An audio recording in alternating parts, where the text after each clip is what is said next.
Okay. G'day. G'day, mate. Bore da, as we say in Cymraeg. Um, I'm Litmus A Freeman, and I'm going to take you through the next bit of today's session. Um, so I'm going to share my screen in a second. And but before I do that, I would just like to encourage everyone who's watching live or watching on a playback. There's inevitably quite a lot of information. Um, so all I would encourage you to do is don't try to remember anything. Okay, just take some nice deep breaths like we did at the start with Charlie in the rising earlier, and just relax and center and connect your root chakra to the center of the earth and your crown chakra to the center of the universe. And then everything will just go in and you'll remember whatever you need to remember. And anything you don't remember, you can watch on the playback.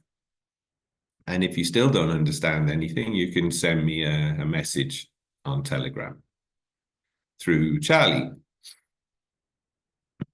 Okay, so I hope that makes sense. And let's get into it. So I'm going to share my screen now, which I want this one, I think. So let's get rid of this over here. Let's move you down a bit. Make this bigger. Now, we've tried getting this full screen in previous sessions, but this is the best we can get it to share the screen. So I hope you can see that, and you can see my my flip chart behind me here. Okay, right. Your flip chart is currently very small, but when you stop sharing your screen, we can sort of see the flip chart in the background. But we'll work on that when we get to it. Yes, and I do have that on. Can you see that? Has anything changed for you, or are you just still seeing slides? Still seeing slides. Okay, so anyway, all you got when we get to the flip chart bit, I've got a bigger photograph of that we can look at on screen. Okay, Perfect. right. So yeah, this is me, Litmus A Freeman. So I did a little intro earlier.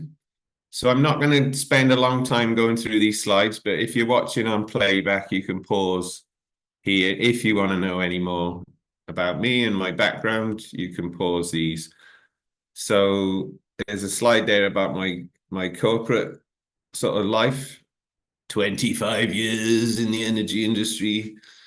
I'm still alive though. So yeah, I escaped in 2004 Gregorian, as I was saying, got out the matrix, did a music business, set a Project Freeman, presented at festivals. I went on the road in my camper van for 10 years. I met some lovely people who are still dear friends, including one who's watching right now. Yeah, and I created a calendar while I was on the road in the van. I set up a trust and did lots of gigs. These are my passions. So music, creating, nature, you can see them all there. But mostly it's about how and why things work the way they do, especially the universe. That's what I'm really into. And these are what I call my Litmus's life learnings so far, mostly self-taught. So again, I won't run through them, but if you want to pause that and have a look, a lot of that is, again, how does the universe work? So I don't think there's really an answer. We never find an answer, but the joy of life for me is trying to find one. It's the curiosity that goes with the search. So it's like the trip is in the travel. It's not about the destination. It's about enjoying the journey along the way. Okay. These these are some of my websites, which you can get at litmusafreeman.net. They're all linked there. So there's Project Freeman, there's the calendar, there's the trust, there's my music, there's my band amongst other bands. There's this thing's astronomology, some of which we're going to be doing today. This is the Free Spirits Collective, and these are wisdom workouts. And this is a wisdom workout right now. So today's date. What's today's date? June the 30th, I hear you cry. No, I say, no. That's the Gregorian matrix system. So here's the date. According to the sun and the zodiac, it's the 9th of the 4th month, which is Cancer, in the year 13,525. And we're going to get into what that means. But the thing to note here is that what we call zodiac signs are actually months of the year in an ancient calendar. All right, so which I've kind of rediscovered, I guess, and which I'm trying to share now with the world. So with the good help of my friend Prajna, who's watching, here's a little traditional style calendar for you for the month of 4, Cancer. Cancer's the 4th sign of the zodiac, so it's the 4th month of the year. And if that looks all very strange and weird and what the hell's he on about, hopefully it'll start making more sense as we go through. Okay, so what's it all about? All right, so this is all part of Project Freeman, which I started in the Gregorian year 2008. And I call that the journey home, you know, back to the source and the one and all the nice stuff. And this is what I call a wisdom workout. So, you know, here's the knowledge. We're going to talk about the knowledge, and all you have to do is add experience by using the knowledge, and knowledge plus experience equals wisdom. And actually, my friend Prajna's name means wisdom in Sanskrit, I believe. So there you go. We got some wisdom energy filtering through the computers today as well. So, yeah, Project Freeman is in 3 parts: free the body, free the mind, and free the spirit. And what we're talking about today is all free the spirit stuff. So, as I say, I started this in 2008, and in recent years, I've been very much into part 3, freeing the spirit. So free the spirit, which I call all is one. It's all about oneness. And it's the reuniting of science and spirituality for a sensual experience. You might have saw on the slide earlier, one of my passions is wordplay and puns, or dad jokes, as they're also known. So there's one there. But I think it's nice you put those words together and you get that phrase. So that's what it's all about. All is one, one is all.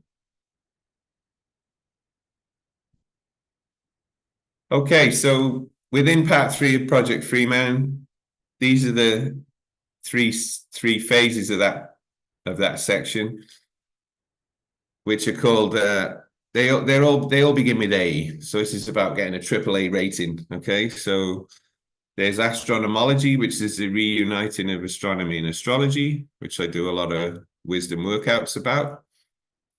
There's phase 8, which is alchemy, which is called the great work, and that's about self-transmutation and raising your vibration.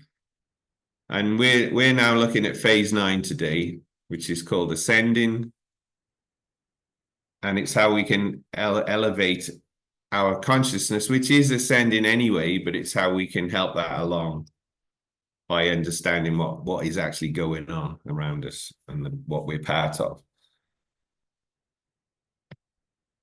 Okay, so we're in part 3 of Project Freeman, and the last phase, which is ascending, and it's about elevating our ascending consciousness. Okay, and that little graphic there is a shot of the app for our calendar, And it does actually show the great year cycle there. So we're going to get into that. So this workshop or wisdom workout is called the Great Year Cycle of Consciousness. And that's it there on the image.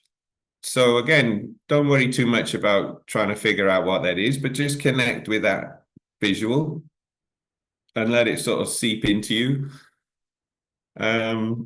And somewhere in your subconscious, you will know about this cycle. It's an ancient cycle which has been known about all through millennia, thousands and thousands of years, and has been passed on to us. So we know it actually, we intuitively know it. So even if with your sort of logical left brain, it looks strange or new, I'm sure as we talk about the topics we're going to talk about, you'll start to remember what it's all about. So this is our agenda today. Okay, so we're going to look at our natural cycles and their nature. Then we're going to get into the great year cycle itself and how it works. And then we're going to look at where are we now in that cycle. So that'll put our current paradigm into context, hopefully. Where have we been? So we'll be looking at our recorded history in terms of the great year cycle. And we're going to look at where we're going as well. So you may have heard of the Age of Aquarius. You may have heard of the Golden Age. So we're going to put some of that into context as well. Okay, is anyone who's live got any questions so far before we get into the meat of it? Anyone? No? Yeah. Litmus, do you want to do questions like after each section, or are you okay for us to interject if we have questions? Please interject as we go along. Yeah, because I think it's good to address the issue as it comes up. So yeah, feel free to chip in. Maybe just you can put that hand up thing or something, can't you? Or just shout, you know, put the put the audio on and say, "Oh, Litmus, got a question." All right. So but if there's no questions so far, let's go through it. Go for it. All right. And this is very important. So while we're going through it, I just want you to think about your iPod, as I call it. So I don't know if you remember iPods, but this is my version of the iPod, which is using your eyes for perspective, orientation, and direction. All right. So it's really important when you're looking at cycles and how they work and to understand them. It's really important to know what your perspective is. So where are you looking from? What your orientation is, which way are you facing? And your direction, so, or the direction of whatever you're looking at. So which way are things moving, or which way am I moving in relation to those things? So bear that in mind as we go through. You'll see this lassie here with her eyes popping up quite a lot as we go through. So when you see that, just think about perspective, orientation, and direction, okay?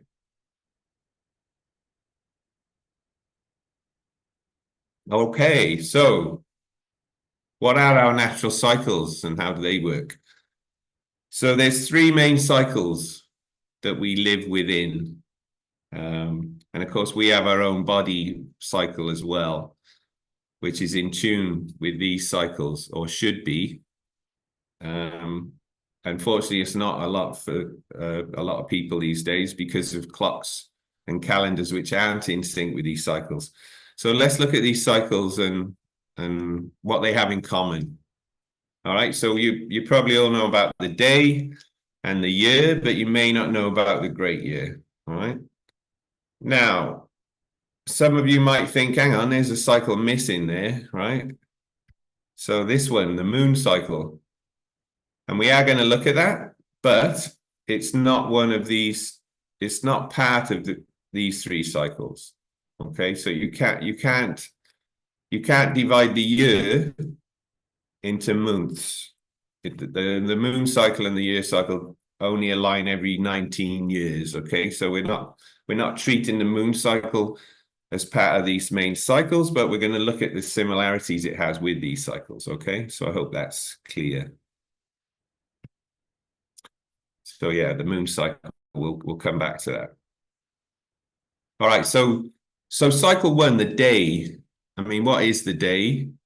Well, the day is one counterclockwise cycle of the Earth, which is known as Terra in Greek, on its axis, and it spins once through the zodiac every 24 hours. And as you may know, the Earth is tilted on its axis by about 23.5 degrees, which creates the seasons. All right. But this is our most simple, basic repeating cycle that we know of, the day. Okay. So if we think about the day, what actually happens now, the day cycle, from our perspective, goes clockwise. All right, and this is why clocks go this way. But actually, as you can see here, the Earth actually spins anti-clockwise. Okay, and it's because the Earth spins anti-clockwise that everything in the sky then appears to go clockwise this way. All right, so the Earth is going this way. So if we stop the Earth, the sky appears then to go the other way around us, but that is an illusion. Okay, so this is the day cycle. If we think of where we measure it from, we start at midnight on the clocks, when it's, you know, the lowest point of the night, and then things ascend, and ascending things are considered masculine, and descending things are considered feminine. But we can divide the day into 2-hour sections, and actually then each 2-hour section corresponds with the sign of the zodiac as well, because the Earth spins through the zodiac every day. So although the day is measured from midnight, you know, most of us would consider the day beginning at sunrise, or, you know, when we get up. And on an equinox, the sun, if you're on the equator on an equinox, the sun's going to rise at exactly 6 a.m. and it's going to go up to the top at 12 at midday, and it's going to come down again and set at 6 p.m. and then it's going to be at its lowest point at midnight. So what that gives you is 4 quarters of the day, which we call morning and afternoon and evening and night. But they're all 6 hours long, because the day is 24 hours. And as I say, each 2 hours corresponds to a sign of the zodiac. Okay, so what this is it's a cycle of light, increasing and decreasing light, and then to some extent the heat that goes with that. All right, so it's a cycle of light and heat. And as I say, if you got any questions, just shout. So that's the day cycle. Okay, and then the next cycle we're going to look at is the year cycle. Now, again, this is also a counterclockwise cycle of the Earth around the sun. Okay, and the Earth rotates. So there's 365.2422 rotations, day cycles in the year cycle. Okay, and the 0.2422, that's about 6 hours. And so every 4 years, we need to have a leap year. Every 4 years or so, we need to collect all these 6-hour chunks and make them into one day, and then we have a leap year. Okay. So yeah, that 0.2422 of a day of the rotation, that's actually about 5 hours, 48 minutes and 46 seconds. But we can round it up to 6 hours approximately. All right, so that's the year cycle. But of course, we divide the year up into subsections. Now, what we currently divide the year into is the Gregorian calendar, mostly around the world, although there are many other calendars, but most of us familiar with the Gregorian calendar. And of course, we have January and February and March and all these terms. But actually, if you go back in history, the ancient calendar is the zodiac. So because of the tilt of the axis of the Earth, we have 4 seasons. Because on these days here, these are called equinoxes, and this is when the angle of the Earth is side on to the sun, and the day and night are balanced. Equinox means equal night in Latin. All right, but don't forget, the Earth goes anti-clockwise or counterclockwise around the sun. And that, if we look at it from a northern hemisphere perspective, that gives us the spring, where we get to this peak point where the Earth's tilted towards the sun, and this is what we call the summer solstice. So, this is March the 21st around here, but this is June 21st in the Gregorian. But actually those days, this is the first day of Aries, and this is the first day of Cancer, and this is summer, and when we get here, this is the first day of Libra, and the Libra equinox. Then we have autumn, and then we get to the lowest point where we're tilted away from the sun, and this is the winter solstice, as we call it, on December 21st, but that's the first day of Capricorn. So actually what we call zodiac signs, and what you think your astrological signs, they're actually just months of the year in an ancient calendar, which we're trying to bring back, because this is the cycle that actually aligns with everything.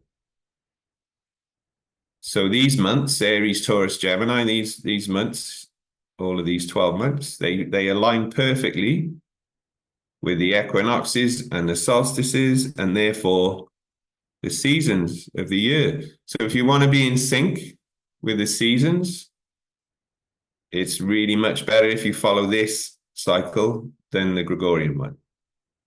And I've been doing that about 12 years now, and it really does change your consciousness, and your outlook on things. Okay.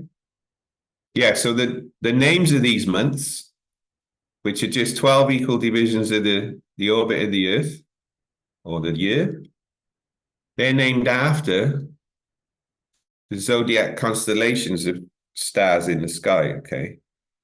So you may or may not know that what you think of as your star sign isn't your star sign. It's actually the month you were born in. And it's named after the associated zodiac constellation of stars in the sky, okay? So don't confuse those two things.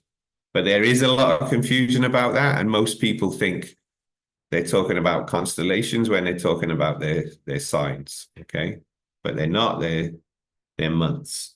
Unless you're born in the East and you follow the Eastern Indian-based system where they do follow the constellations, okay? But in the astrology we all do, this is what we follow. Okay, so if there's any questions about that, shout. And this is what happens. So through this cycle of us going around the sun, if we're on Earth, we look at what happens above the Earth. This is what the sun does throughout the year. So it starts at the Aries equinox, right above the equator. And then it goes through these 3 months, and it rises in the sky as the Earth's tilt towards the sun gradually increases. Then we get to the first day of Cancer, the summer solstice, as we call it in the Northern Hemisphere. And that's when the sun is above the Tropic of Cancer.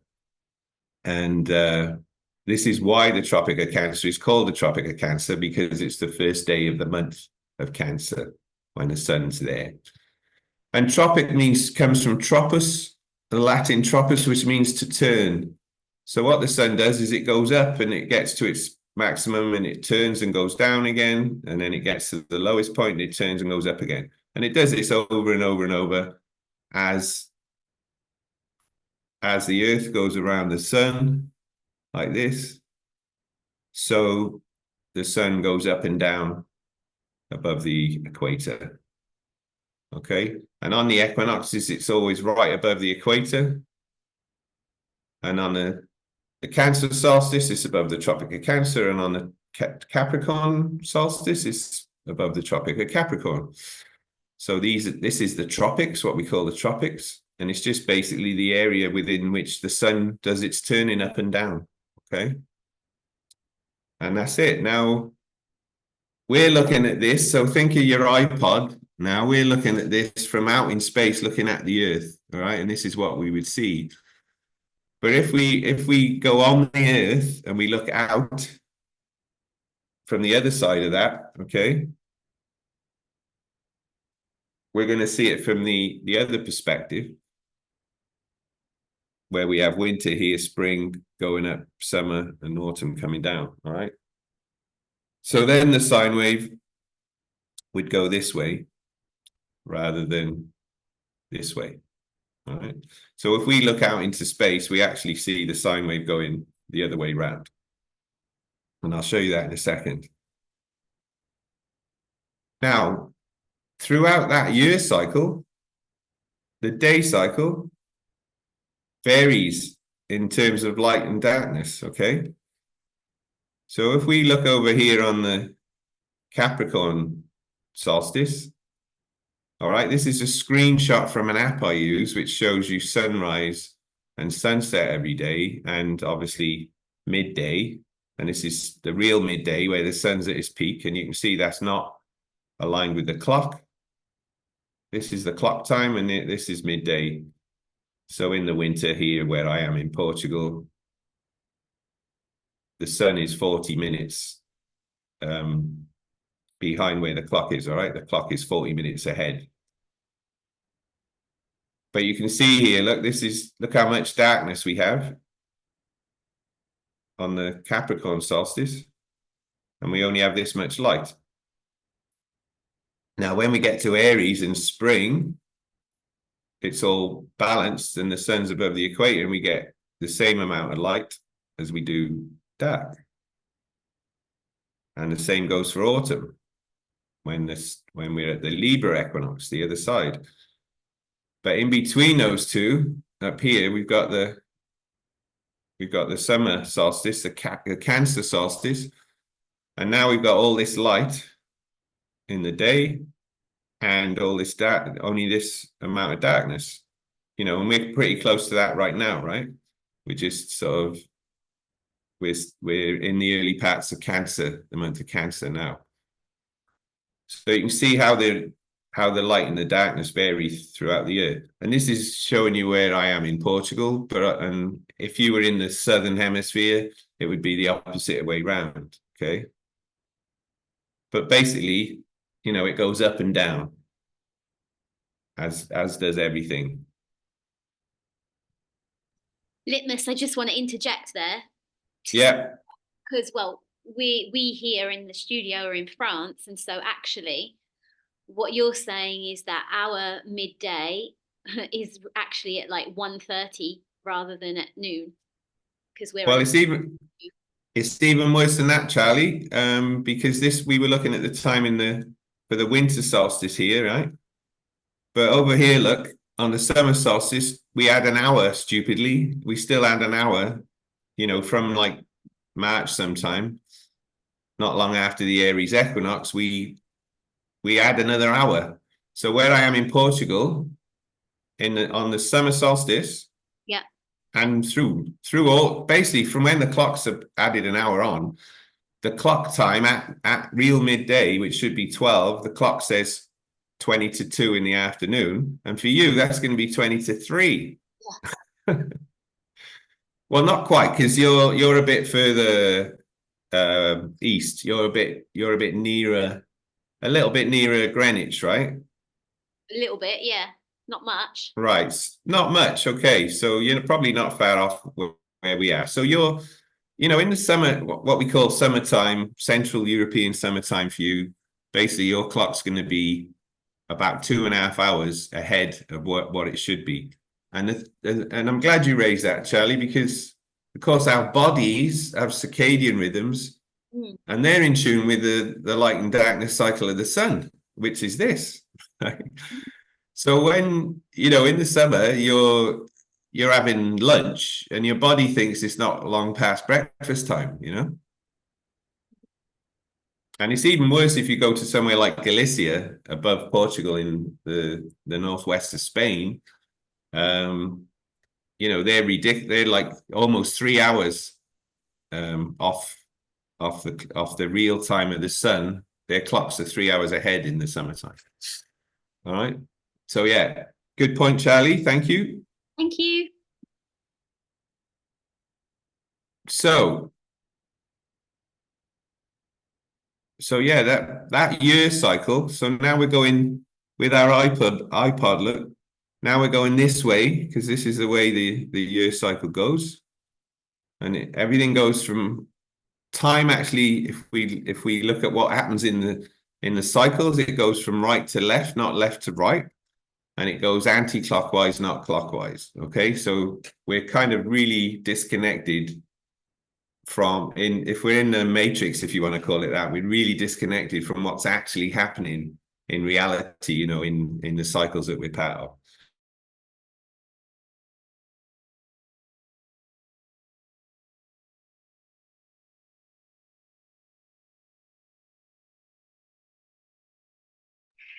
Litmus, we've lost connection. I don't know why. Can you hear us?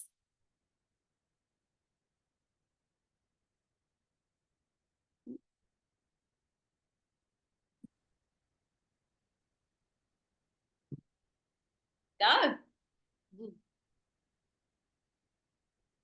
Right, welcome back from that short break. It says participants can now see your application. Can you all see my application, participants? We can. Excellent. Good. All right, well, carry on participating, please. So if you remember where we got to, we were just looking at what happens with the year cycle. So I was saying that we go anti-clockwise. Okay. And during this cycle, the sun goes from the equator up to the Tropic of Cancer and back to the equator and down to the Tropic of Capricorn. Okay. You know, and from the Northern Hemisphere perspective, in the spring, things are going up, plus. And in the summer, the days are longer, but they're coming down. The autumn is the negative season where the nights are longer and they're getting longer, so there's less light. But then in winter again, the days are shorter, but they're getting longer. So this is the light half of the year, the lighter half of the year, and this is the darker part of the year. And there's lots of symbology about that with the zodiac and the journey, the hero's journey. I mean, that's another workshop, but check that one out online. We'll give you the links later. But this is the nature of the year cycle. And as we said, as we go through that cycle, the day cycle is affected in terms of how much light there is in it. All right. So the year is also a cycle of light and heat. And now let's just mention the moon cycle. So the moon cycle isn't part of the year cycle. Okay. It doesn't, if you want to use a moon for a calendar, you're going to have a monthly calendar, not a yearly calendar. Moons don't fit into years, okay? So it's a separate cycle because the moon goes around the earth. But like all nature cycles, it obeys the same principles, okay? So this is the cycle of light from new moon down here to a first quarter moon, up to a full moon, and down to a last quarter moon and back to new moon. So again, the moon goes anti-clockwise or counterclockwise, also known as Widdershins, by the way, in the old pagan speak. But, you know, it does the same thing. It goes the same way, and you have the same principles applying. So you have an ascending half and a descending half. But this is also a cycle of water. And of course, the moon is associated with water and emotions in astrology. And, you know, that's because the moon, through this cycle, the moon moves all the oceans of the world all around them, you know, all around the place, and causes tides. Basically, the water's attracted to the moon, wherever it is. And that's where you get a high tide and you get a low tide the other side, you know? So it's a cycle of light, but also water and emotions and gravity, all right? And it's the closest thing to us, and it's enormous, and it really affects us strongly. So definitely pay attention to the moon cycle, but don't try and have a yearly calendar based on it, okay? It doesn't work. All right, so the moon cycle does obey the same principles. So if we think of the nature of our natural cycles, what have all those cycles got in common? The day, the year, and the moon cycle. They all have a trough, a low point. They all go up to a point of balance, and then they increase to a peak, a high point, and then they come down again. So you have an ascending half of the cycle and a descending half of the cycle. And they pretty much all go counterclockwise, all right? Really, the only thing that goes clockwise is the clock. And that's because the sun looks as if it goes from left to right in the northern hemisphere, right? But yeah, they all go this way and they all go up and down.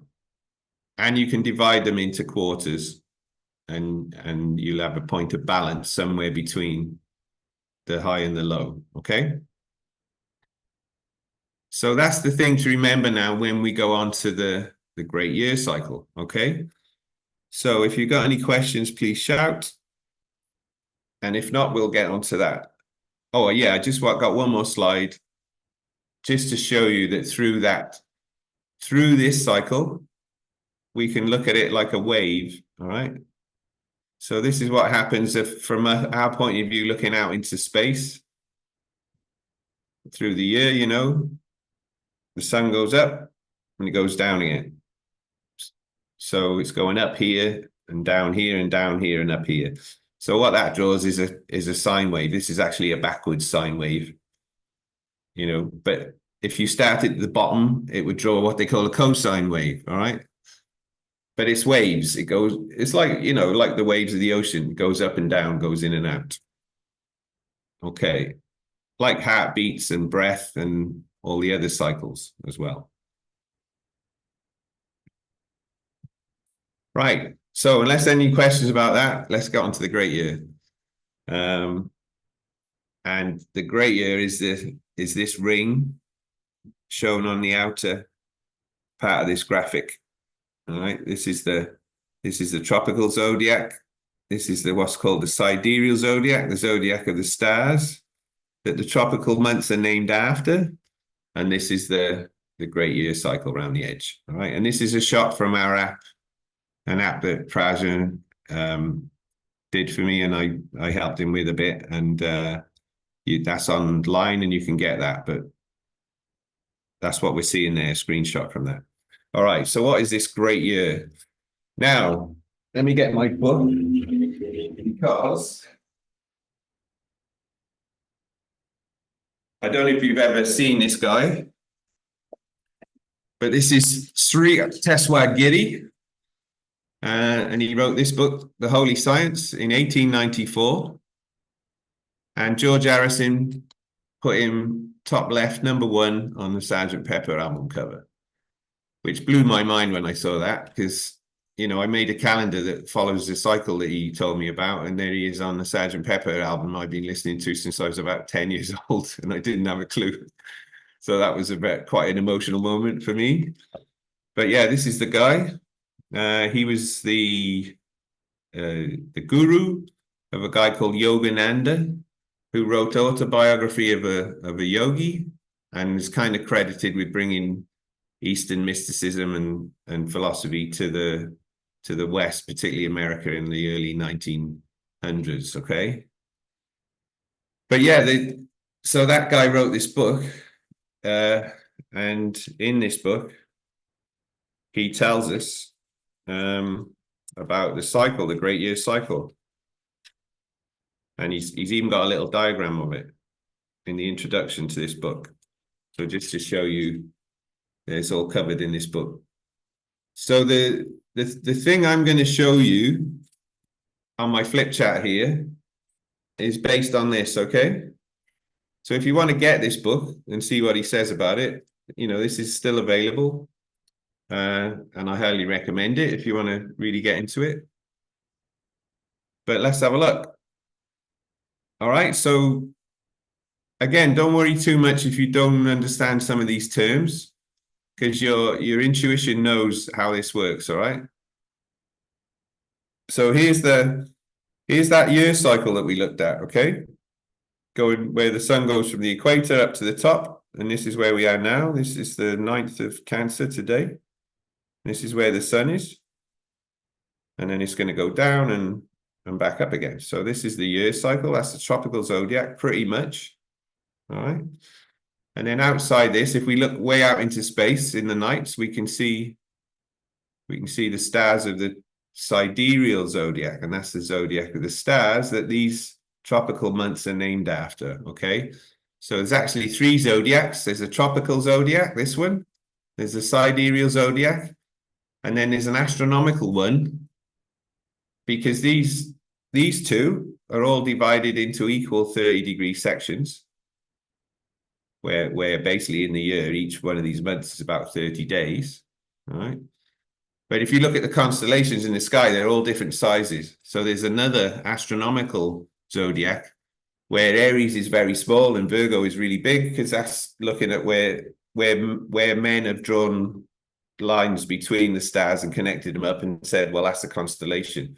And they're all different sizes. And some people actually follow that for their astrology, okay?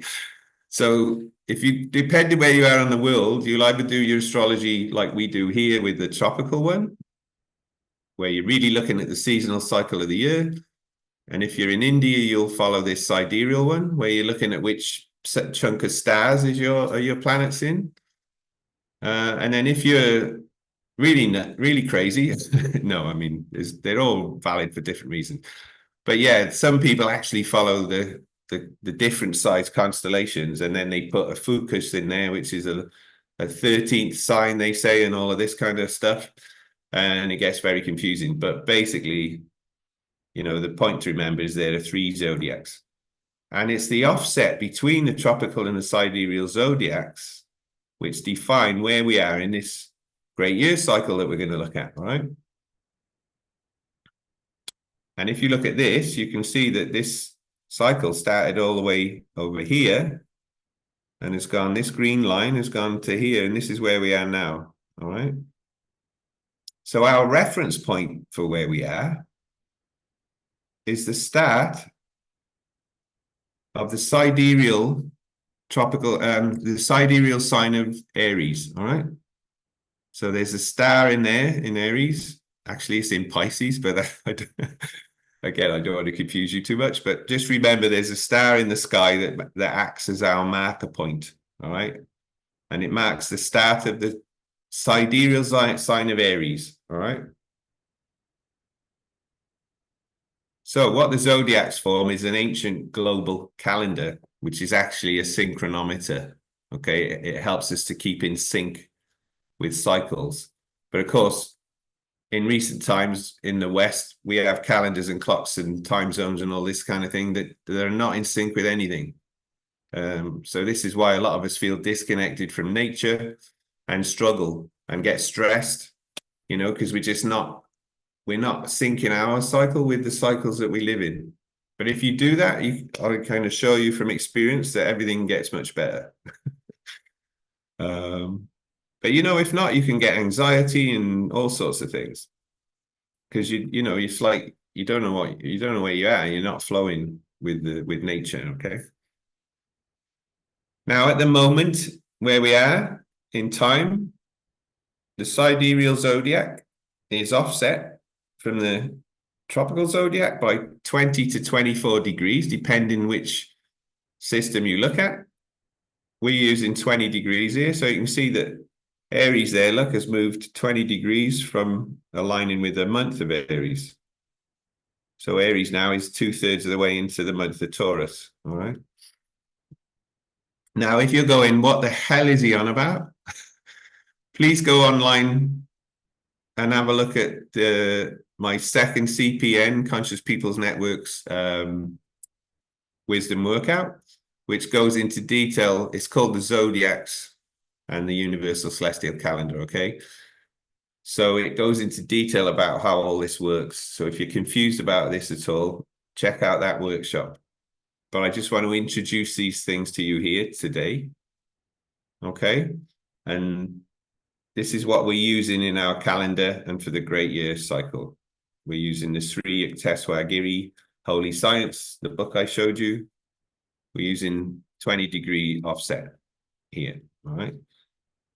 Right, now, stand by your beds, hold on to your hats, because I'm just going to run you through the cycle so far, all right?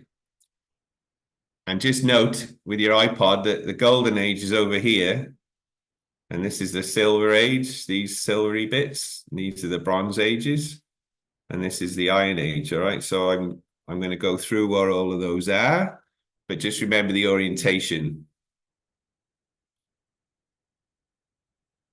Right, now the great year starts when the sidereal sign of Aries is in the tropical month of Libra, all right? So it's in its opposite sign, all right? And because what happens is, over a 24,000-year cycle, these stars move anti-clockwise around us, all right? And it's called the precession of the equinoxes. And I'm just going to show you that. So starting from over here, when Aries was in Libra, that's called the Age of Virgo, because here's Virgo, and the spring equinox, the Aries equinox in the north, is going to be in the stars of the sidereal sign of Virgo. So that's called the Age of Virgo, all right? And then it goes like this.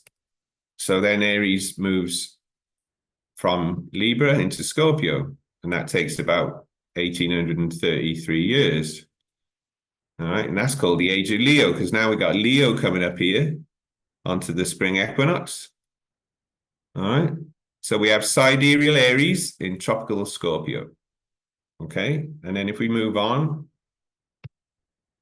after about 3,700 years, the stars of Aries are now in the month of Sagittarius. So sidereal Aries is in tropical Sagittarius, and that's called the Age of Cancer, because now we got the sidereal sign of Cancer coming up to the spring equinox. Okay, and it goes this way. So the equinox goes backwards through the sidereal zodiac, and this is why it's called precession of the equinoxes. Okay, right, and then if we carry it on, after about 5,700 years, Aries has moved into Capricorn, and then after 7,700 years, Aries has moved into Aquarius. Now this is going to be called the Age of Taurus, because now we got Taurus here coming up onto the spring equinox. And the Age of Aries is when Aries is coming up to the spring equinox. So that's when Aries is in the month of Pisces. And then we get to halfway round, 12,000 years. Now that's the year 500 AD in the Gregorian calendar, right? It's called the Dark Ages. And that's when Aries is in Aries. Aries stars are aligned with the month of Aries. And this is where we are. Okay, I did this a couple of years ago, which when this was the year number. But basically in the 13,520s, which is basically the 2020s Gregorian, we're in the seventh age. Because we got Pisces now on the spring equinox, right? So sidereal Aries here has gone 2/3 of the way now into, it's gone 2/3 of the way through tropical Aries. And now this is called the dawning of the age of Aquarius, because down here we've got Aquarius starting to come up. So let me show you that. So if you go out into the outside at the dawn on the spring equinox, the Aries equinox on March the 20th, if you go out at dawn and you look at this, what's in the sky, you'll see the sun about to rise in Pisces. This is Pisces here. So the sun's rising in Pisces, but here, this is Aquarius. So in the dawn sky, we have Aquarius. So it's the dawning of Aquarius. And in about another 600 years, the sun is going to be rising in Aquarius, and Aquarius will be down here, all right, as it keeps moving.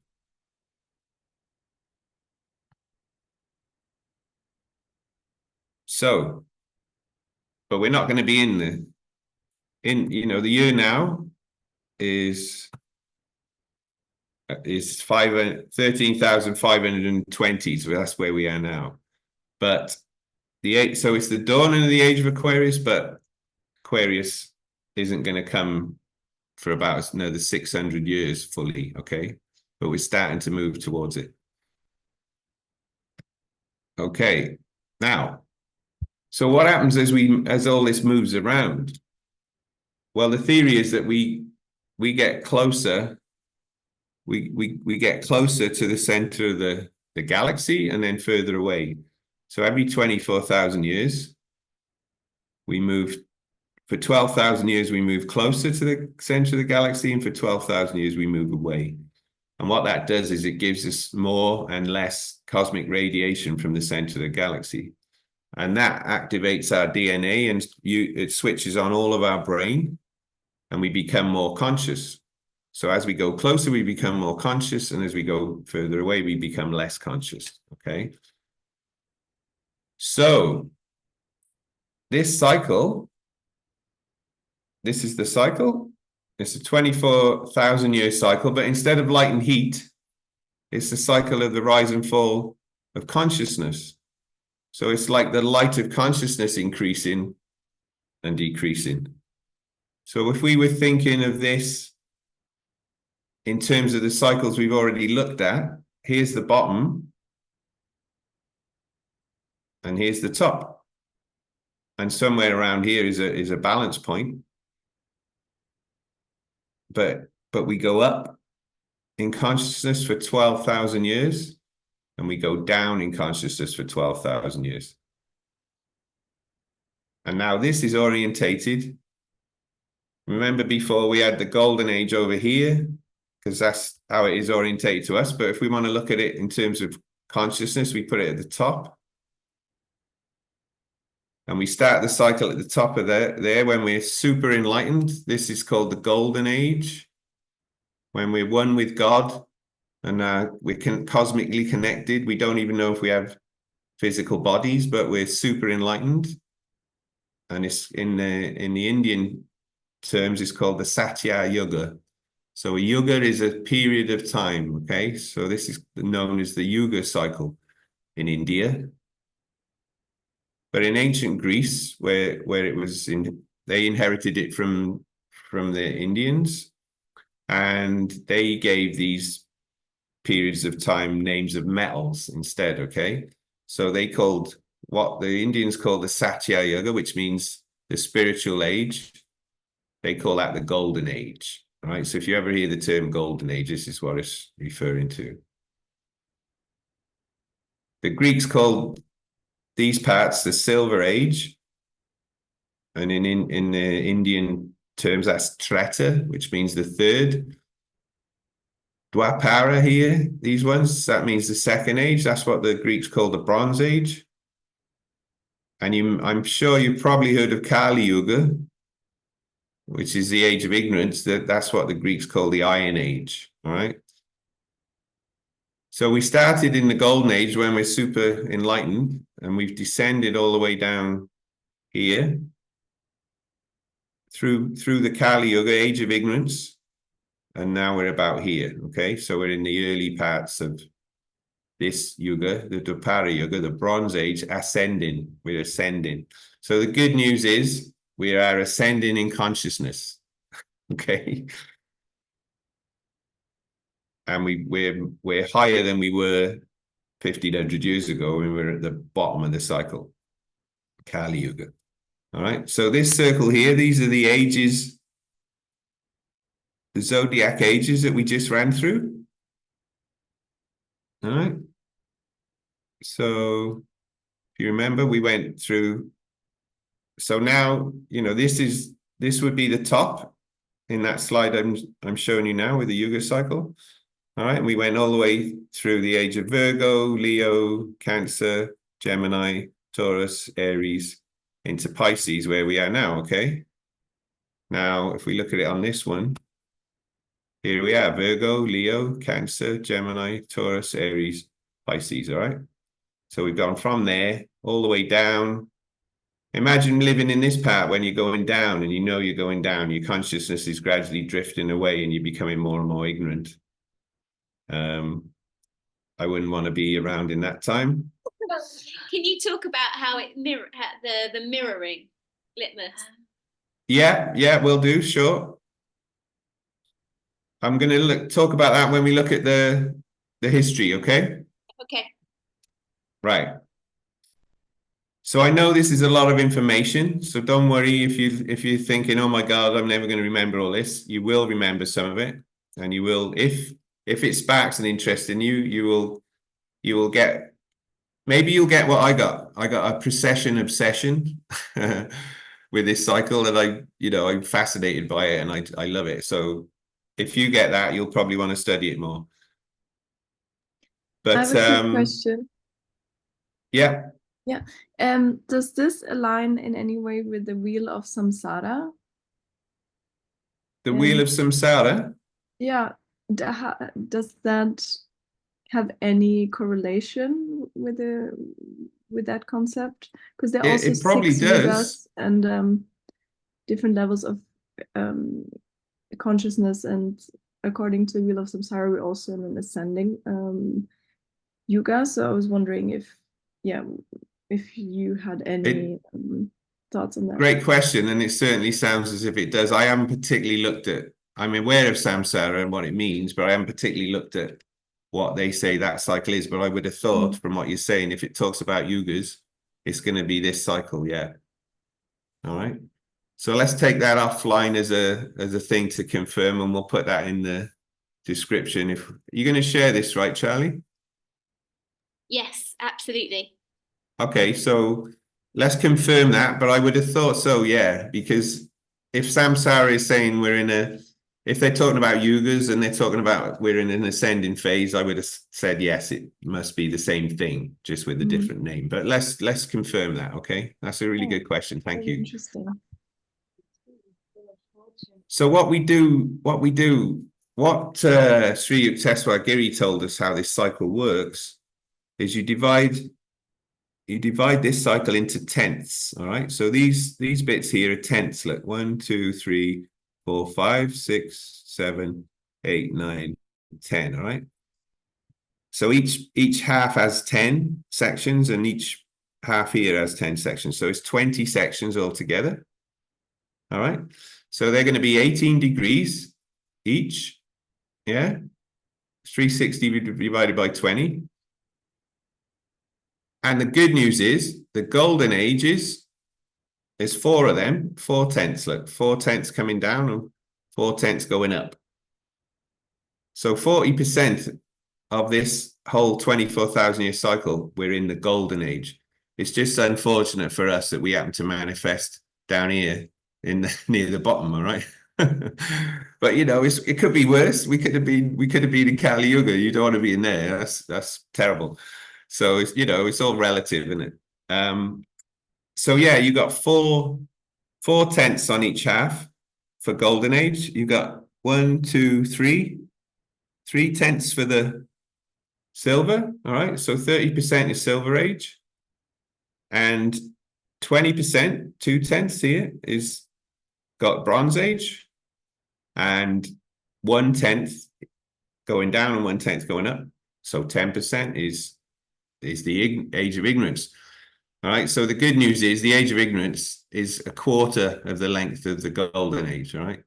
Golden Age is 40%, Silver Age is 30%, Bronze Age is 20%, and the Iron Age is 10%. All right.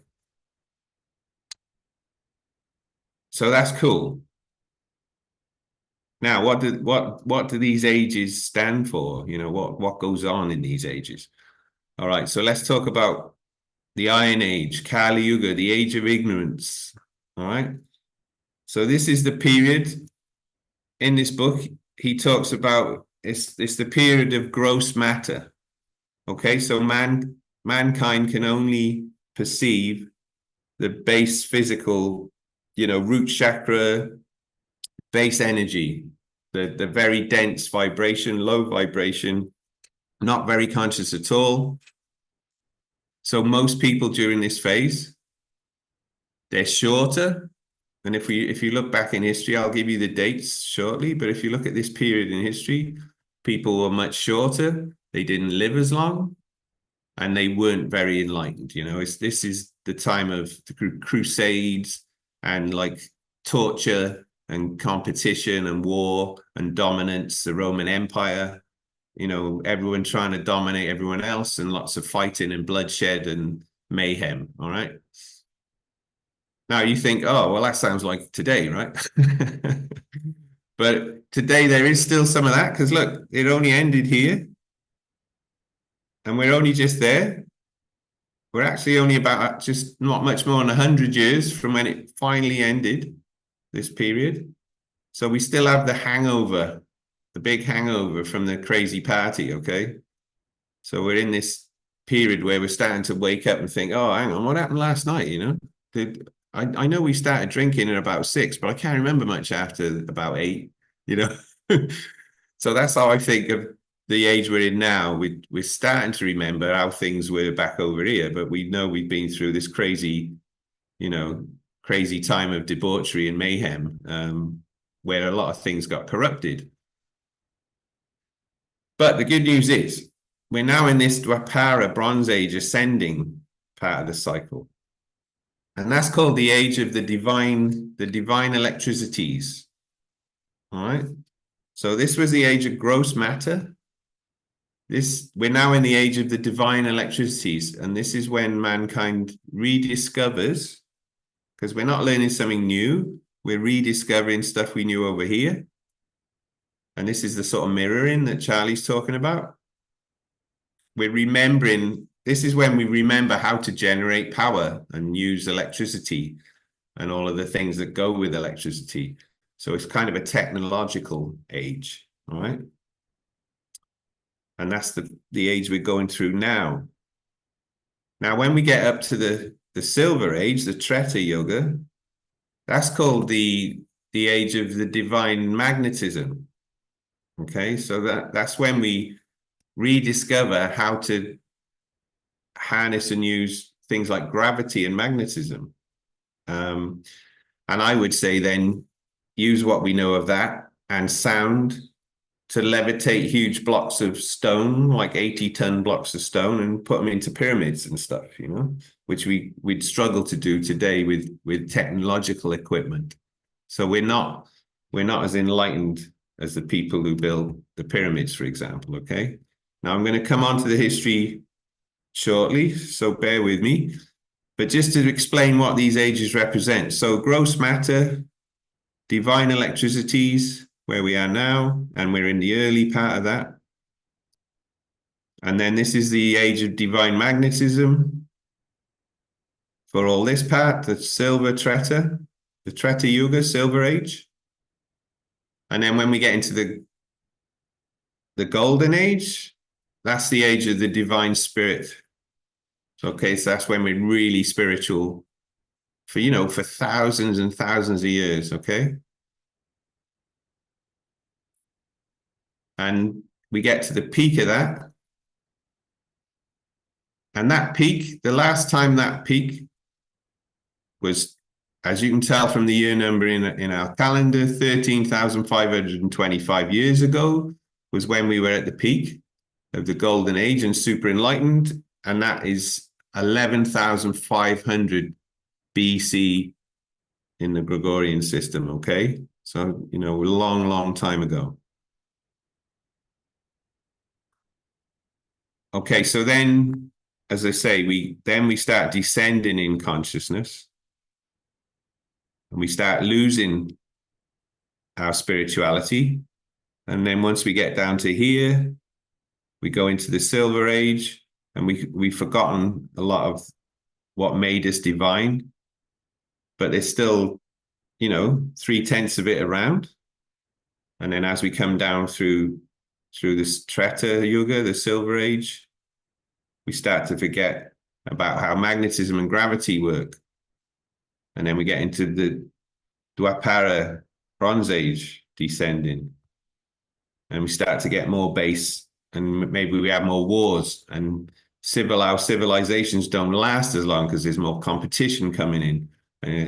People trying to take over and do things differently, and all this invasions. And then we get into Kali Yuga right at the bottom, and all hell breaks loose. And, you know, it's like it's known as the Dark Ages, you know. Even in the Gregorian system, it's known as the Dark Ages. So, okay, so that's the cycle. Before I go on to the history, so what I've done for the next bit, I've mapped our known history onto this cycle, okay? So I'm going to show you that. But we don't know about a lot of this cycle. Our known history doesn't go back that far, okay? You know, because we've been through this.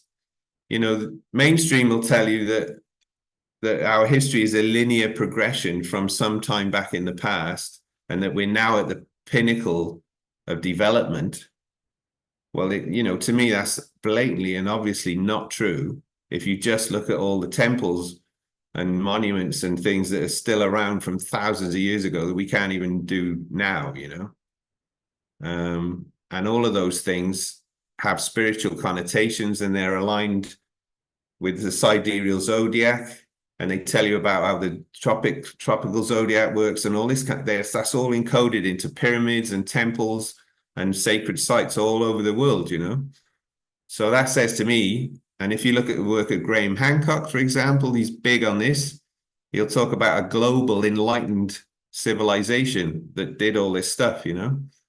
And I mean, all we can do is look at the ruins of that civilization and try and figure out what the hell was going on, you know. Okay, so that's the cycle. Does that make sense? And are there any questions before we look at the history? All right. So if you've all got that in you, if you're starting to bring that into your energy field, you know, and become one with it, that's good. What I'd love to do now is just give people a few minutes to write down anything that comes to mind from the information that you've just set. Yeah. So just give them a couple of minutes to write some notes and just to really absorb that. Okay. Good idea. Good idea. And when you're doing that, if you've got any questions, just shout.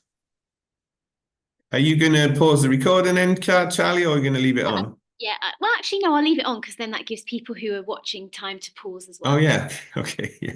Well, they could just pause it, of course, but yeah, if you want to do it that way. As you write your notes, breathe deeply. That will help your brain move your pen.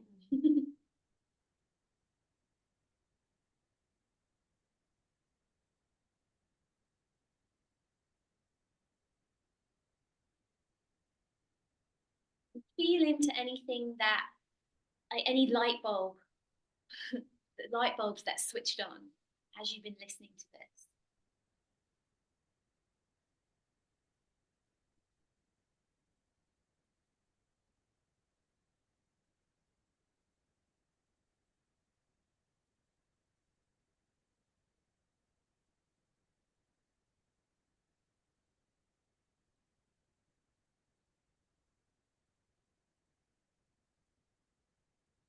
Really good question that I asked myself when I was writing my notes on this before was like, what part of this makes sense? Yeah. Like, what part of it makes sense to you? Is there anything that doesn't make sense? That would be a good question to ask. But what, as you feel into it in your body and your logical brain works through this, like, does it make sense to you?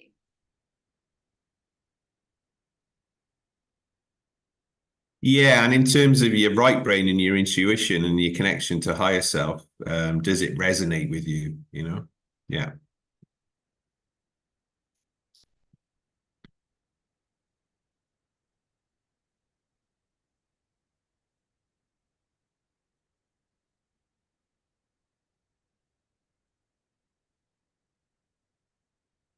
Okay, finish up your writing, and then if through that little journaling moment, you have questions that came up, let's cover them now. Is that all right, Litmus?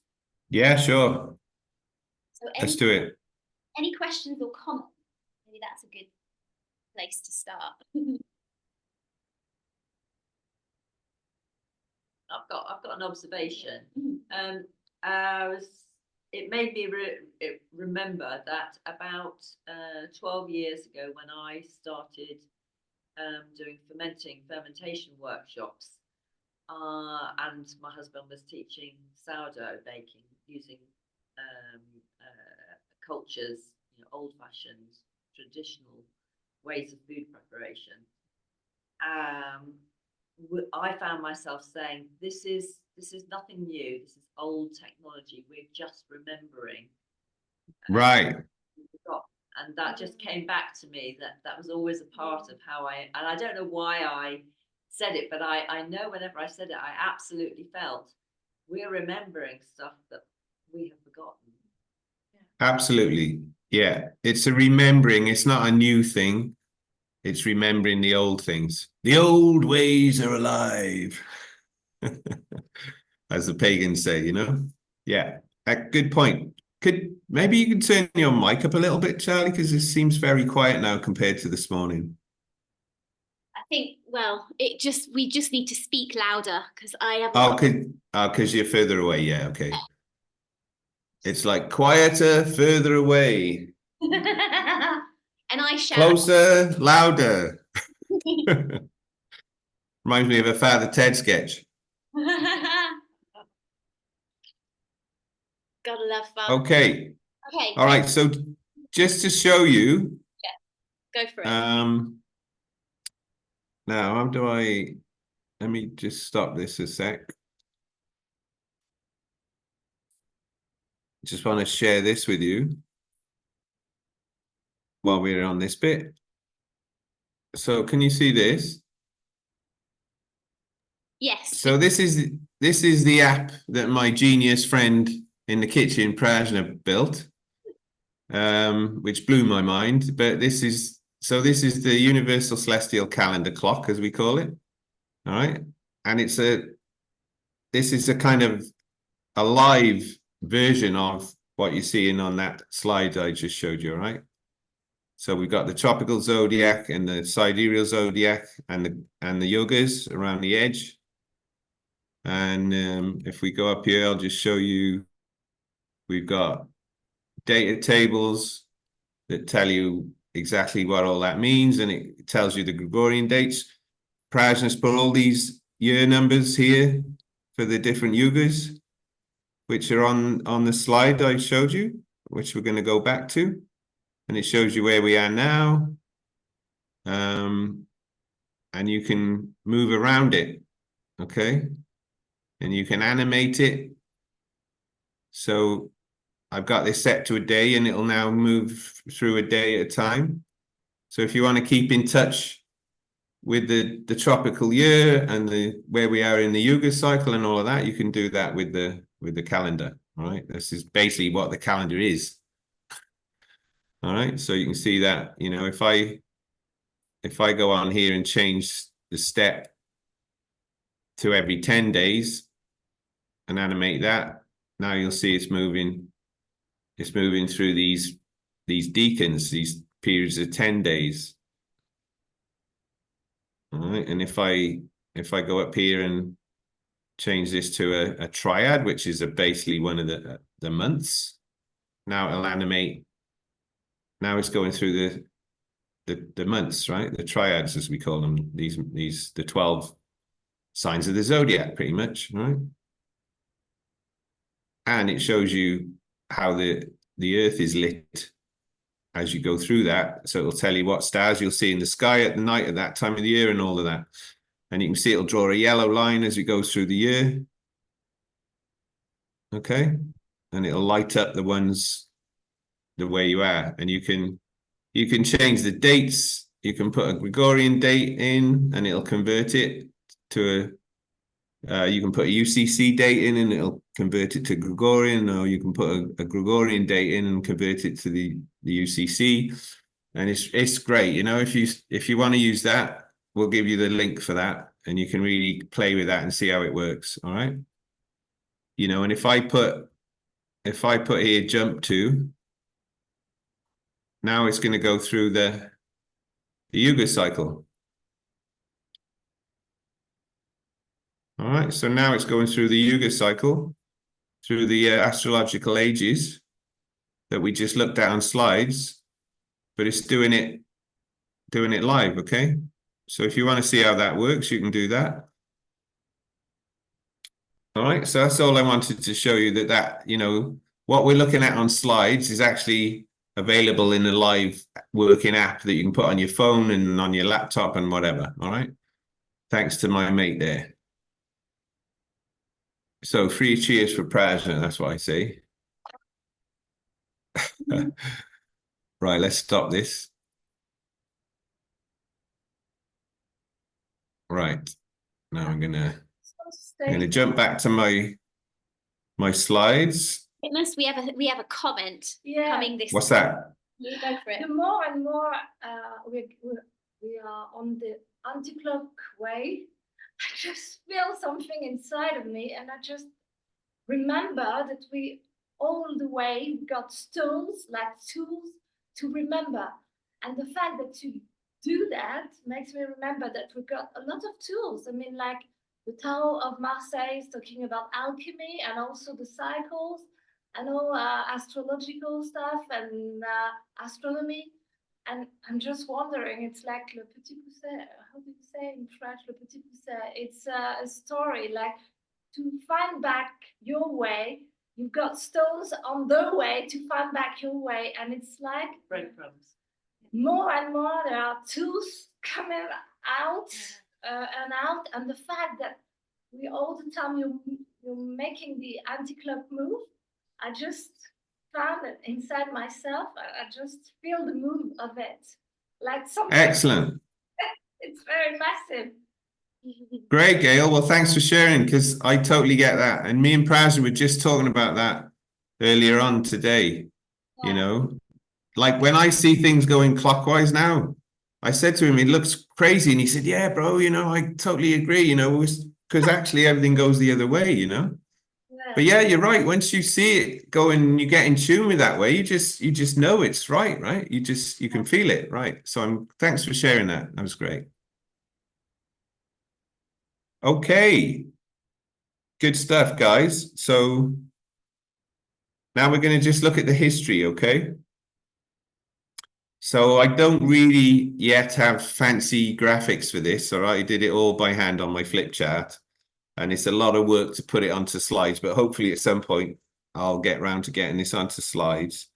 So this is my flip chart. Now, don't worry, you can't see it very good at the moment because I'm going to zoom in. All right, but that's what's on. This is what's on the. I'm pointing at my thing, but you can't see that. Basically, what you can see behind me here is that's a picture of it on there, okay? So I've got the whole cycle with all the numbers and stuff, but then I've put on the history. So we only know about history from here to here, right? So I am going to zoom in on this so you can see it, but we only know about 38% of this cycle, all right? And we don't know what goes on in all of this bit. All right, So what I've done here is a hand-drawn overlay of our known history onto the Yuga cycle. And then what we see, we're going to look at this, but this is one civilization here, this is India, all this bit, and this is Egypt, all the way to here, you know, and look how many thousands and thousands of years it lasted. And the British Empire is a little bit here, which lasts about 350 years, all right? And these are like 7,000 years. So what we see is the higher age civilizations back in the higher ages, back in time, they lasted for thousands of years, like ancient India in the Indus Valley, and pre-dynastic Egypt and dynastic Egypt lasted thousands of years. So as we descend in consciousness, civilizations last for less and less time as we descend. So, you know, down here is the Greeks, and then the Roman Empire was all during the Kali Yuga, and the British Empire, which we should really call the English Empire, as I say, was even shorter. So that's what tends to happen.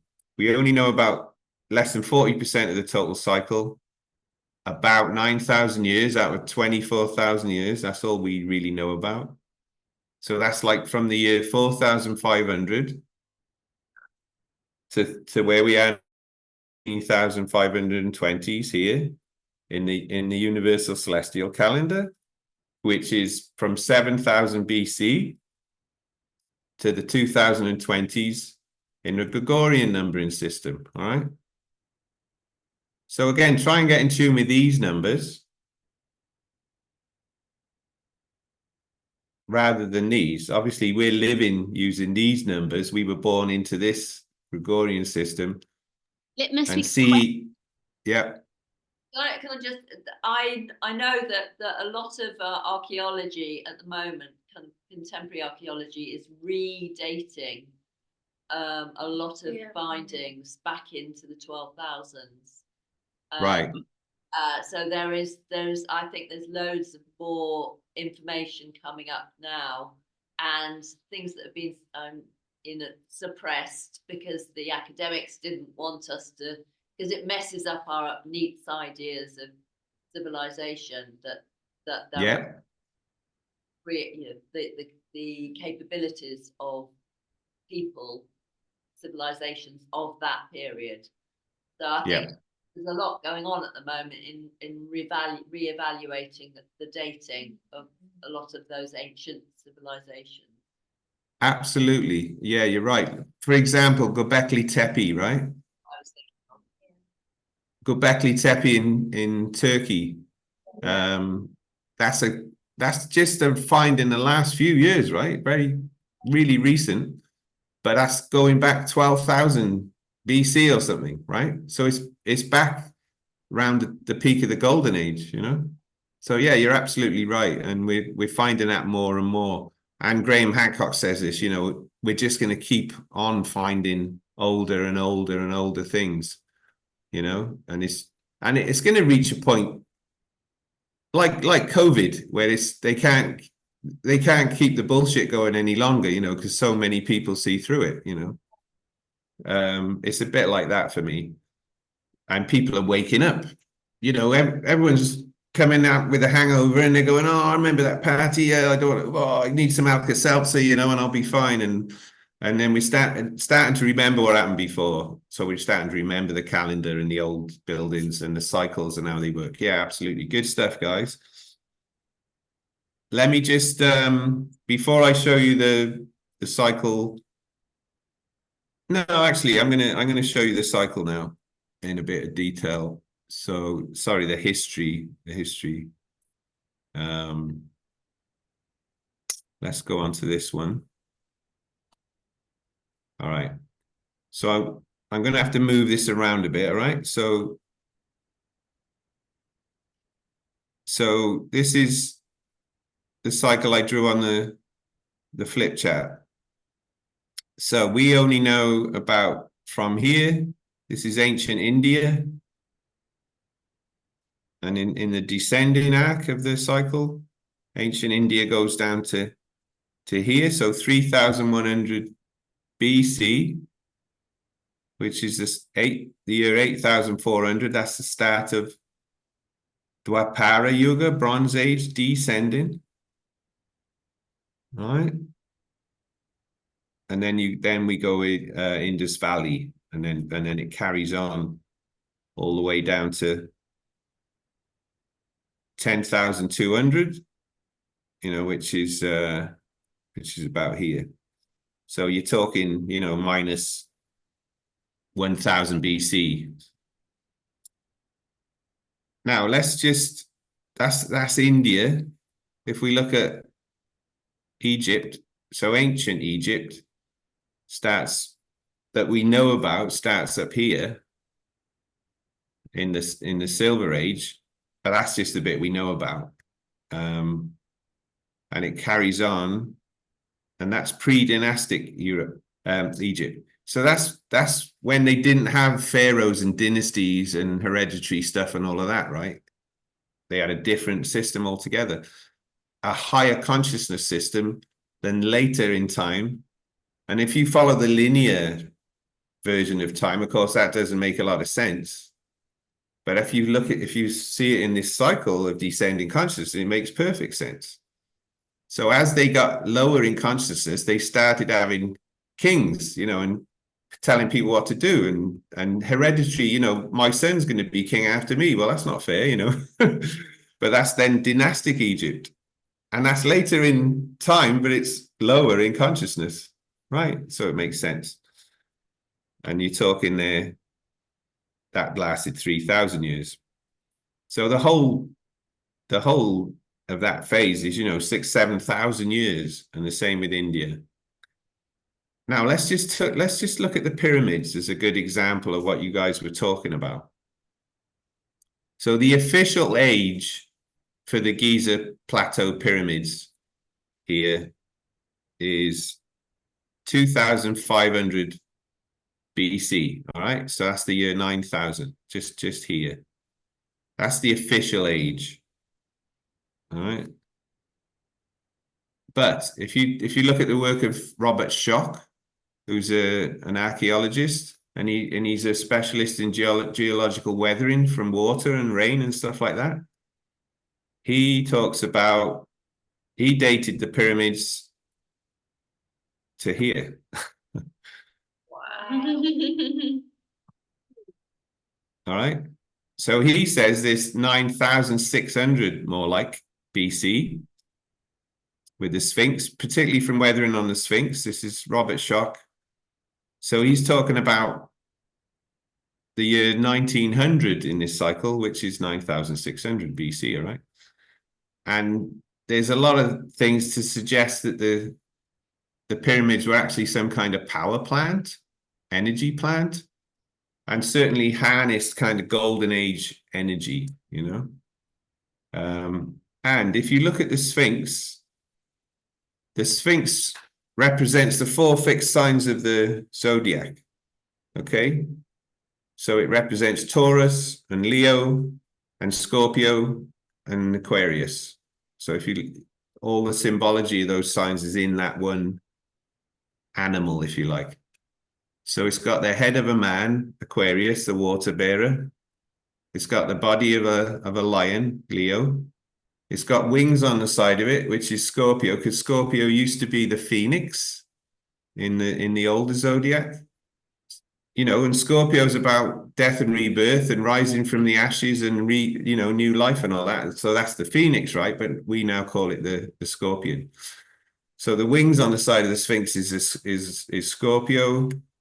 And yeah, we talked about Aquarius, and of course Taurus, the bull. That's the neck and the body of the bull, right? But it's facing the Aries equinox point, the spring equinox point. And overall, it's kind of lion shaped, all right? And look, this is the start of the age of Leo. So it's saying that this is the start of the age of Leo, and this is when the Sphinx was built. So the thing that looks like a lion was facing the spring equinox when the spring equinox entered the astrological age of Leo the Lion. All right. So for me, that's a great bit of a synchronicity, which suggests that Robert Schoch, in a different way, he would suggest he's right, you know? So what we're talking with the pyramids and the Sphinx, we're talking golden age architecture, you know, because you got these massive 140-ton blocks and like 2.3 million of them, a lot, you know, perfectly put together. You can't get a paper between them. You know, we couldn't even do that now. We would struggle now to do that. And especially in the time it was meant to have been done, like 20 years or something. Kind of ridiculous that they expect us to believe it was done with donkeys and logs and all this and slaves, you know, and this kind of thing. It just doesn't, you know, if you've got any kind of rational critical thinking, it just doesn't make sense. Yeah. So that's quite a good example for me, the Sphinx and the pyramids. But let's just go down again. So yeah, I hope to get all this. This is Sumeria, the age of Sumeria. Look, so that's from 7,000 to like, which is 4,500 BC. That lasted 2,600 years. So all these older civilizations last thousands of years. Around this time is when we start getting some of the Hermetic principles and Hermetic arts coming out. Now, but let's have a look at this nasty period called Kali Yuga. And of course, the goddess Kali, very essential part of the gods, you know, the goddess of destruction and rebirth. So that in every cycle, in the day we go through midnight, we go through the dark times, and in the year we go through the winter. You know, in the moon, we go through new moon and the new cycle starting. And in this cycle, we go through the Kali Yuga, where she clears out all the muck and starts again. Yeah. So we're furthest away from the center of the galaxy and the cosmic radiation that helps us be more enlightened. And we're into all this. Now, interestingly, let's just zoom in here. So these little dotted lines, these are the transitional, they're called sandhis, okay? I think that comes from Sanskrit, but I think it's Hindi. But they're called sandhis.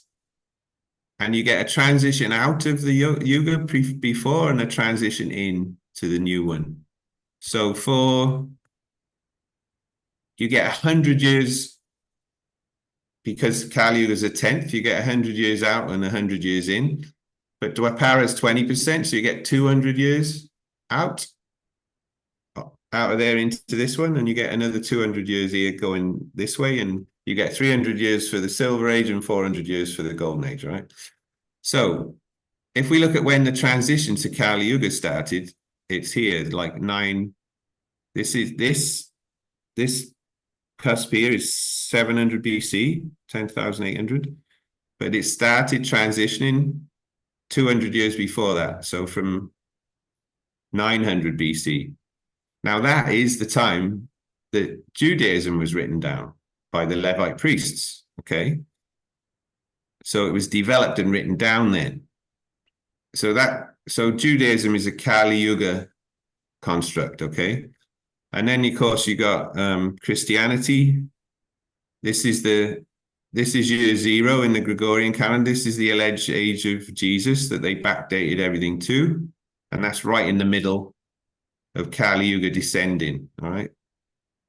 So if Jesus exists, you could see that he was an enlightened man trying to remind people through the age of ignorance what spirituality is all about, and how to be more enlightened, how to love thy neighbor, how to forgive, you know, and all these things, all these Christian sort of things. They're basic spirituality tenets, you know, and he was trying to, whether he existed or not, who knows, but the story of Jesus is basically a story of how to stay enlightened in the times of ignorance, all right? Love. So Christianity was then, and then you get Islam here. Sorry, here, just 621 AD. So the bottom of the cycle is 500 AD, all right? So that's the year 12,000 in the universal calendar, but it's the year 500 in the Gregorian calendar, all right? So that's the depth, that's the age of darkness, you know, the dark ages, all right? Now, just after that, you got Islam, Muhammad. Again, some enlightened stuff there, trying to tell people how to live in a better way and all of that kind of thing. So in all three of these religions, there are good things, but there's also a lot of not good things. And if you read the Old Testament of the Bible, there's, you know, the evil, vengeful God, it's not cool, right? And you get some of that in the New Testament, but not quite as bad. And you get some of it in Islam as well, but there's some great stuff as well. And again, I'm not having to go at anyone who follows any of these religions or anything.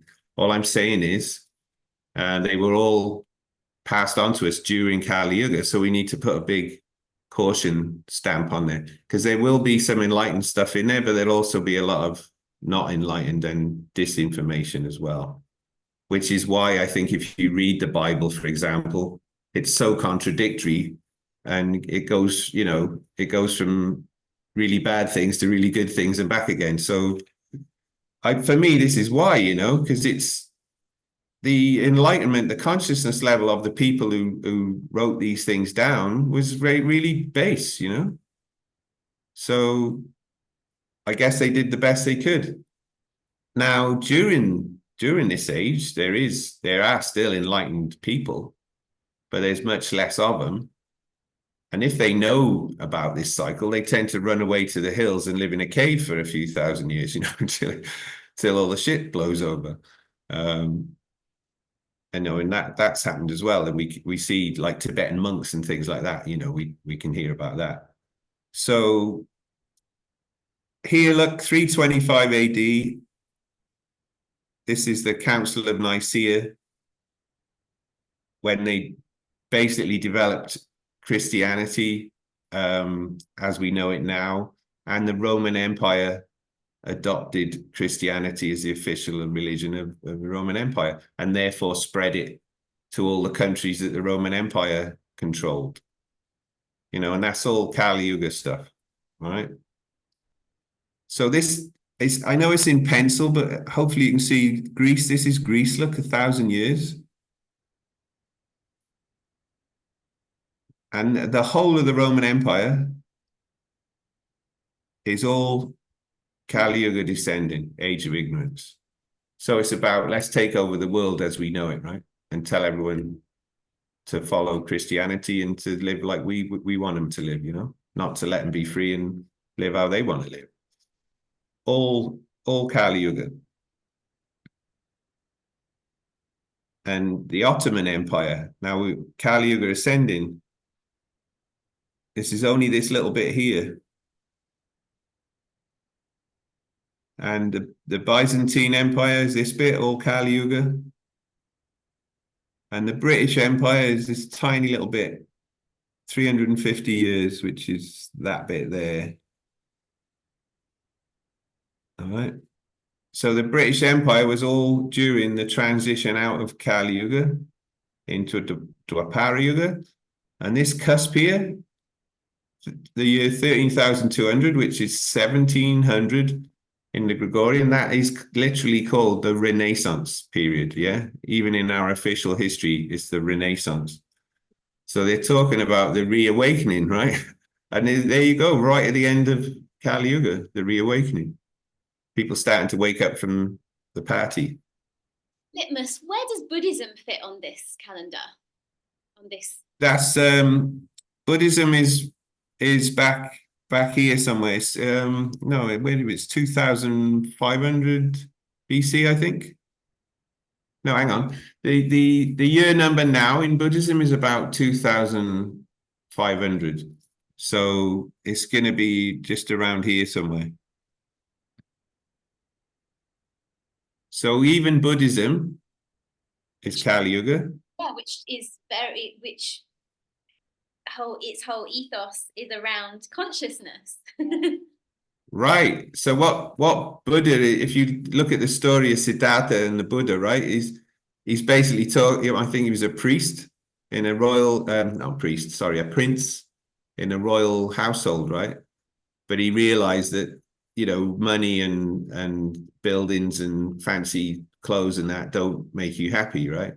And he went for a much simpler way of living. So he became enlightened even during Kali Yuga, and he tried to pass that on to other people. And what did they do? He's saying, you know, if you want to reach nirvana, give up possessions and live a simple life and sit under a tree and meditate and live in the sun and eat simple food and love everyone. So what do? They build 60-foot high gold bloody statues of him, you know, gold plated statues. You go to Thailand, there's like 30,000 temples with massive gold statues. I think they've missed the point here somewhere. You know, I think he was kind of saying, don't do that. And like, don't spend all that money on gold statues to me, you know, just follow my word instead and go and sit under a tree, right? And hug the tree and like connect with nature and tune into your higher self, you know? So obviously he met a lot of resistance, I guess, or that character met a lot of resistance. So even Buddhism is Kali Yuga, but who knows about Taoism or Taoism, the way, you know? So Taoism is back here, is pre that, okay? The origins of it. And that's not about a guy or a deity. It's basically about the way, just sinking in with nature and living in harmony with nature. And accepting that you can't control anything, and you have to just surrender to the universe, and the universe will provide for you. And that's basically Taoism, and Taoism started back in the higher ages. So to me, that's a good example. It's more of a philosophy passed down to us rather than, you know, following some guru or some prophet or I got songs about this on my music page, by the way. If you check out a song called A Profitable Payday, and I have a song called The Golden Age as well on my music website, which is about this cycle, okay, basically. But yeah, you know, what I'm saying is just be wary of anything that's here. Now, Charlie mentioned mirroring, all right? So if we look where we are now, here, and we go back to the same point, but we're rising up. If we go back to the same point coming down here, we're in Greece, right? Ancient Greece. It's about here. So the early part of what we know about ancient Greece. So, you know, if you look at our systems of government and stuff, particularly if you think of America and the Senate, and the way they built the buildings, and the fact they have a house of, you know, they have the senators and they have the House of Representatives and all this kind of thing. That's very modeled on the Greek system, yeah. So, but of course, also what we got from ancient Greece is Greek philosophy, which tells you a lot about enlightenment, and that's something that we're getting more into now, right? So we can learn a lot about where we are now if we look back to what they were doing in ancient Greece, all right? So that's our mirror that Charlie's talking about. But they were coming down in consciousness, and by then they may not have even been aware of, they may have forgotten about this cycle, and they may have not even really been aware that they were descending in consciousness, you know? Whereas in the higher ages, I think they definitely were. So that's where we're kind of level with. Now, if we, yeah. You've got a question. You may be. Yeah. So who were the wisdom keepers who kept this knowledge? I asked that because you just said they weren't aware. Well, how are we aware now? Good question. So if we go back over here, and we think about Hermetic arts, the arts that the classic sort of Hermetic principles and the liberal arts that were passed on, there's a thing called the Brotherhood of Light, which allegedly started in 2400 BC, about 9060 in the UCC, just here, and they passed on like Hermetic principles and a lot of things. How does energy? What do we know about energy, vibration, frequency, correspondence, all of these things? So they're one of the ones I know of that was like a mystery school or a brotherhood to protect the knowledge through the Dark Ages. And, you know, and even Freemasonry originally started as a benefic school to protect knowledge about sacred geometry and the golden section and how energy moves in divine spaces. If you build the buildings right, you can enhance the energy in there just by the dimensions of the thing and stuff and the materials you use. So that was all Freemasonry. And of course, they had to have secret handshakes because the people in power didn't want the normal people to know about this stuff and how to be enlightened because they wanted to dominate and control them. So all of these secret sects and mystery schools and stuff all sprang up to try and secretly pass the knowledge on into the future to us, you know, when it was trying to be stamped out. Now, if you look down here in 11,400, which is about minus, 100 BC, about 70, somewhere around 70, 100 BC, the Library of Alexandria was trashed by Julius Caesar. All right. So that's here, just about here. All right. Of course, in Kali Yuga descending. So allegedly, a lot of the knowledge we had about the higher ages was in the Library of Alexandria. Now, some people say, it's Julius Caesar, right? Roman Empire. So, or what became the Roman Empire. Yeah, so it's just here. So it's kind of the start of the Roman Empire. Because again, if you look at Rome, there's ancient Rome, and then there's the Roman Empire. And the empire with the Caesar and all of this comes after the earlier period, So it kind of gets worse. But there's a lot to say that Julius Caesar took a lot of that knowledge, and apparently it's in the vaults of the Vatican. Whether that's true or not, I don't know. But it kind of makes sense if you think that he's the guy that burnt down the library. I mean, if I was him, I would have took all the good stuff out and kept it before I burnt the library down. And I think that's one of the reasons we don't know about the history before we do, because we lost a lot of it then. And that's a classic Kali Yuga thing to do.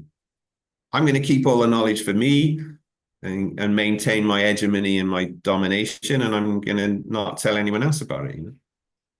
So yeah, so we have a lot of mystery schools and things that go through these darker times to preserve the knowledge. But of course, the main thing we've got, apart from that, if we go back up here, if you look at the age or possible age of some of the well-known temple sites around the earth, they're all very, very ancient. And a lot of them are buried under earth, and they got jungle growing on top of them. I mean, I don't know if you've ever been to Guatemala, but or anywhere on the Yucatan Peninsula, but I went there a few years ago and did a tour of ancient sites. And I mean, if you go to Palenque, for example, in Mexico, it's an amazing, huge site with green grass and beautiful old pyramids, all aligned with the equinoxes and stuff. And that's only 5%. They've only excavated 5% of the site. There's 95% more temples and buildings and pyramids all buried in the jungle, And the same if you go into Guatemala, you go to El Mirador and you do that, you have to go on a donkey and walk because there's no roads. You have to hike through the jungle for 3 days and sleep in a tent with big tarantulas and stuff. but then you get to El Mirador, and you go on the main pyramid there, and you can go to the top of the pyramid, and I should have put a photo of this in, actually. I'll do that next time. You can look for 360 degrees around you, and all you see is jungle. And in the jungle is these little mounds like this. And all of these little mounds are pyramids.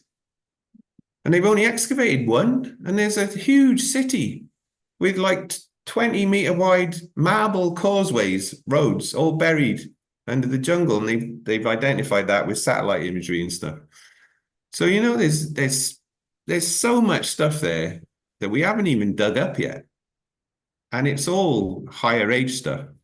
So I have no doubt that as we continue to rise in consciousness, which is, as you were saying, we're going to find more and more and more older and older and more enlightened buildings and stuff. And they're the things that really tell us. If we decode the geometry, you know, me and my friend Praz had an amazing revelation the other day that we were both independently working on the same thing to do with triangles and circles and squares associated with the king's chamber of the Great Pyramid of Giza. Like, you know, just like, and we're not the only ones. There's people all over the world going to be doing that, and we're going to start remembering how it all works, you know, and that will help us raise in consciousness. So yeah, I mean, I could go on and on and on about this, but I think they're the main things I wanted to mention. So I think I'll leave the history there, unless you got any more questions about the history. I haven't got a question. It's more of a statement, really. Just coming on to, I think, the word remembering. You mentioned it, Catherine, about like remembering about the sourdough and about the fermentation, and I think there's going to be more and more of that, like remembering the ancient ways, remembering what we were before, as long as we keep ourselves open to remembering, open to listening. Yeah, absolutely. Yeah, you know, all you need is a loving heart and an open mind, and it'll all come to you. That's when people, you know, he was building the mountain out of mashed potato. But people, if you notice, a lot of the kids now, I do it, I draw in circles, or I draw in triangles, and people, I think this is from way back, you know, because that's what, you know, it's all, we're all aligned, aren't we? Got that alignment. Yeah, I'm sorry I didn't hear a lot of that, but I think you were talking about circles and alignment. Like Close Encounters, where he was making the mashed potato into a, you know, creating the mountain. Oh, Close Encounters. Yeah. Richard Dreyfuss. Yeah. You know, people draw and insert. Yes. You know, if you're creating something, it'll be. I'm always in a circle. It's always circle. So it's Nice. Comes back, doesn't it? You know. Yeah, absolutely. Because everything's spirals, you know. Yeah. Circles are 2D representations of spirals, right? Yeah. As things move, yeah, they go up, round and round and up and down. Great point. Yeah, and that example of the Close Encounters thing, you know, I feel as if I've had that kind of stuff, especially recently. I mean, all of this calendar and that was that kind of thing, you know. It's like you just get a download from the universe if you're open to it, and if you've got time, you know, if you're time rich and you're not stuck in a 9-to-5 job in the slaving day week, in the weekdays and ended up weekend on the weekend, in the Gregorian slavery system, you know, you have time to open your mind to the cosmos and say, right, guys, what do you want to tell me, you know? And you do get all of this stuff, and you don't have to read it in a book or anything. You just get it straight from the source, you know? Diane's got a question, and I've just got something I want to share at this point, because you just reminded me of something that my son drew. He's 7, and he said, Mama, I've come up with this new symbol. I've drawn this new, he's like into kind of like runes and symbols and that kind of thing. And he drew this symbol, and I said, oh, what's that represent then? He's like, oh, it's the sun. And it was like the bloody Ra symbol, but his version of it. And I said, Nice. does that mean, you know, that comes from Egypt, the sun god? And he's like, oh, it doesn't. It doesn't. I was like, Nice. how did I know that? And it's just that kind of like remembering. Yeah. Great example, yeah. And you know, that touches my heart, because that's wonderful. I mean, that's exactly what's happening to millions of people all over the world, you know. Yeah. However young, and actually the young are even more into it because they're much closer to source than we are, you know. Yeah, But luckily we're kind of we're reawakening and remembering. Yeah. Yeah, I got a question about mirroring. Now we could mirror, I don't know, because there is a golden age just almost on, up, you know, from the now that we are, the blue one. Yeah. Yeah, and I was wondering about the mirroring. Could it work in a? I mean, it's a spiral. For me, it looks like a circle, but also a spiral with different level. And the now is the mirroring that you made before. It was about ancient Greece, yeah. Mhm. And Yeah. there is other mirrors than this one that we could say about now. Well, it's a really good point, Gail, right? Yeah, it's me. Right. Okay. So, yeah, you know, we can mirror this way to see what was happening, like physically, if you like. We can look in books and we can study left brain. Yeah, we can go over here and see what was going on. But if we go more right brain and meditative, and we go into connect with our higher self, maybe these downloads we're getting are mirroring this way, as you say, vertically, and we're getting golden age enlightened sort of energy coming down to us, you know? Yeah, because that's what I feel at the moment. I feel different stuff. I mean, at the moment, not right now, but also right now. And I could imagine that if the golden age is just finally, it's almost here in a way, and started to be enlightened inside of us. So yeah, I don't know, because for me it's like a bit of obvious in front of me. Yeah.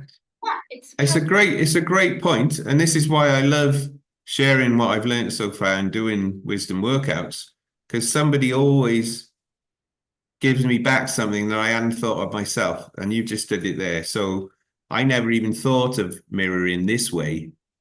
And that's fantastic. You know, I've just had another little enlightenment now, you know, right now. So yeah, who's to know when we tap in and we get a download, maybe we're folding this bit up out to there, you know, and going, you know, like string theory in a wormhole, you know, we're just folding where we are now. We're folding this bit of the cycle up onto that bit, and we're getting direct download from the golden age energy. That makes a lot of sense, and I'll probably add that to my workshop now. Thank you, and I'll give you a credit. I didn't expect to have this this life inside of me, but for me it was like, yeah, well, that's how it works, right? We all inspire each other. That's great stuff. So, and the last thing to say on mirroring, I just remember, thanks for bringing that up again, because I just remembered something I wanted to share. So when we're talking about even the official age of the pyramids, you know, that's here. So that's over here, look. So it's like 1,500 years or something until we're even at the capability in consciousness terms to build pyramids, even if the official age is right, you know. But it's probably like actually thousands of years more, because they're more likely built in the golden age. And yeah, and if you study Egyptian pyramids, you'll see that the older ones are much, much better than the later ones. And they're going like, well, how come the later pyramids are like way worse, and they all fall down, and they, you know, and there's an earthquake and you end up with a pile of stones, you know? Well, that's because they were built in a lower consciousness age than the earlier ones, you know? So then that's another good example that it's not linear Yeah. time, it's cyclical, right? Yeah, and the other thing that comes to mind then when we're talking about folding things over and getting golden age energy, you know, if we consider that time is another dimension, and we know that there's only ever the now. Yeah, we're always in the now. Now be here free. That's one of my little mantras. There's only the now, so there is no past and future. But whatever we think of as past and future, they all exist all the time in the now, right?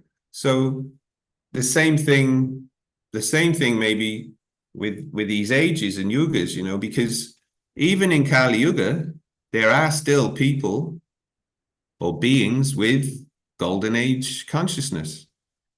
And there are people with golden age consciousness through every age.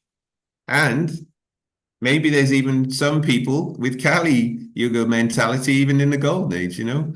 I doubt it, but you know, it's going to gradually die away as the more you go up and up this side. But what I'm saying is if we think of time as something that we can just tap into at any point, you know, if we can travel in time in our minds in meditation or whatever, we can break into that time cycle at any point. So then we can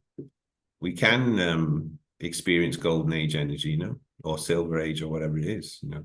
And maybe many of us have previously incarnated in those higher ages, and that's why we're remembering more now, you know. Or maybe we've actually incarnated in some future golden age and come back, you know. So who knows, you know, but I love it, you know. I this is what keeps me alive, you know, this stuff. There is an English scientist called Ron Pearson. Do you know his work? The name rings a bell. He has disproven Einstein's theory of relativity, and Okay. part of the electric universe kind of movement that now it has got a formula for time travel and for enfolded universes that challenges all our current assumptions about time. Okay. And that has been, you know, the formulas work. So have a look at Ron Pearson. He's got a website. Okay, yeah, thank you. I'll check it out. That there are people on the margins who are doing this now. Sure. All right, I'll make a note. Rob Pearson. Ron Pearson. Okay. Yeah, and I mean, I think you talked about the electric universe there. So if you've studied Walter Russell stuff, that was apparently a big download he had. And that's very interesting stuff. And again, it's talking about spirals and the way energy works. So, I mean, I looked at that 20 odd years ago, but I think that's coming back now through this guy, Terrence Howard, who's an actor, who's getting into that kind of stuff, or apparently always has been, which is reminding me. So yeah, remembering is definitely worth looking at Walter Russell's stuff. Because again, that's not very well known about. That's maybe been a bit suppressed or whatever. Yeah, but thing is that, but intuitively makes a lot of sense. the other thing about remembering is that when they discovered DNA, you know, they worked out about something, I think 13% of what our DNA is for, and they call the rest of it junk DNA. Yeah. Well, actually, that's the bit that we're now forgotten. That's how much we've forgotten, and that's the bit. Right. Yeah. And that's a great point. And if you think of the percentage of our brain we allegedly use as well, it's not far off the same number, right? And very, very interestingly, you guys ask great questions because you keep reminding me of things I wanted to say that I forgot to mention. Here, look. We are about 13% of the way up from the bottom to the top. All right. So we're 324 years from the end, from this cusp of Kali Yuga, but only 124 years from the end of the transition out of Kali Yuga. And 1524 years from this bottom point, all right? Or now 1525. I wrote this 1 year ago, okay? The year is now 525, not 524, but you know. So if you take 1525 as a percentage of 12,000, it's 12.7%. So it's interesting that we're 13% of the way up the cycle, and we're using about 13% of our brain and about 13% of our DNA, right? So so that's a great point. That's definitely one to write up at the top somewhere in stars, you know. Yeah. I just wanted to riff off of Gael's point about the mirroring. When we look at our birth charts, which is a whole other presentation, I know, but when we look at our birth charts, we often look at what's exactly opposite on the chart. Yeah. What's exactly opposite of the chart here, it's in that golden age from where we are. Yes. See, now you've done it again. So now you reminded me of something else I wanted to mention. You guys are great. We should do a team presentation, next time. Yeah. Okay. So yeah, so we now say we're in the age of, let's zoom in on this bit.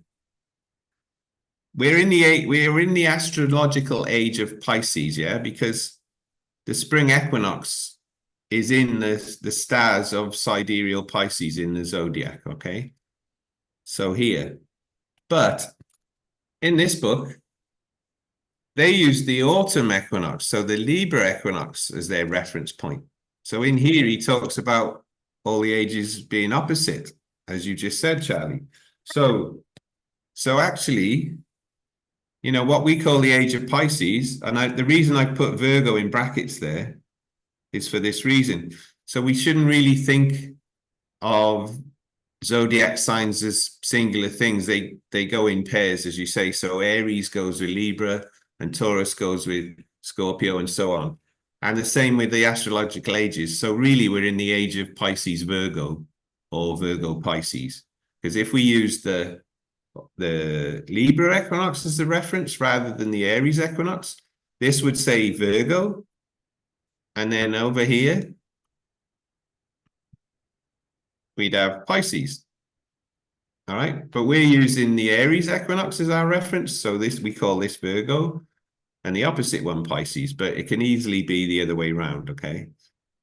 And we have to bear that in mind when we're looking at some of the symbology of buildings and texts and things through history, where they're using certain symbolism to suggest a zodiac age. Sometimes it can be this one, not the Aries equinox reference, all right? But if we just look at like biblical stuff, so if we just look back at sort of some of the symbology in the Bible, where we're talking about the Lamb of God and the ram and all of that, that's age of Aries, so that is in this time frame.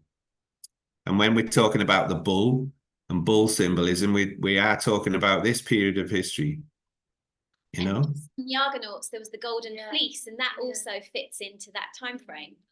Right. Yeah. Minotaur. Yeah, Minotaur. Yeah, and I mean Mithras, I think, was a bull god. Yeah. So that's Taurus sort of age, right? So that is suggesting Aries equinox reference point. All I'm saying is if you find, if you looked at this period and you found Scorpio symbology or Phoenix symbology, that's probably because they're talking about a Libra equinox reference. All right, which is what they did in his time, and particularly maybe if you're in the southern hemisphere, say you're more Lemurian than Atlantican, you might be using the opposite reference point. Yeah. So then that's why I've written them in brackets here. So let's think of the ages as dual ages. We're in the age of Pisces Virgo. So this came up in one of our workshops, right, Charlie, when I was talking about the zodiac? Because I think in the one of these we did. I think Kath in New Zealand, she said, oh, how come we're in this age where we're ascending, but, and it's Pisces, because Pisces is 12th house. It's like psyche, it's this deep emotions and feelings, connections to higher self and all this. So how come that's in such a low age? Well, it's actually Virgo, Pisces, right? And then if you look at Virgo, that fits a lot better in that respect, So you have to look at them in, great point, Charlie. You have to look at them in pairs of, I always say the zodiac is made of poo, right? It's pairs of opposites. Another little word play. Right. So how's that for you guys? Good. Ah, good. Good. Do we need to have a little movement around break before we go to the Yes, next please. section? There's not much to go now. So all I want to do is you can definitely do that, but I've only got a couple of slides left. Right, should we just carry through then? Yeah. Cool. So we might as well finish, I think. But it's been a great session. So here we are back on the slides. And that's the graphic we've been looking at, zooming in. So I just want to hammer this point home, okay? I'm like banging a big drum now. I'm not going to say don't forget. Praz will tell me off. He say remember. Remember to remember. So zooming in on that Kali Yuga, I just put the times there, the ages, the times we're talking about. So Kali, caution, all right, caution. This is 2,400 years, including transitions. It's 2,800 years of Kali confusion and cock-ups, okay? But it can be corrected, and I'm going to do a workshop called Correcting Kali Cock-ups, all right? And then we're going to look at some of this confusion, all right? So what I want you to remember is from UCC year 10,600 to 13,400, which in the Gregorian is 900 BC to 1900 CE, all right? So 9 to 19, easy to remember. This is the Iron Age, the age of gross matter, this period, all right? So from 900 BC to 1900 AD, all right? Anything from that period, oh, dude, you are an absolute star. My good friend Praz just brought me a cup of tea because my voice is really hoarse now. So he must have known. It's like cosmic waves, So yeah, just remember this period. So I want to leave you with this slide. Caution, okay?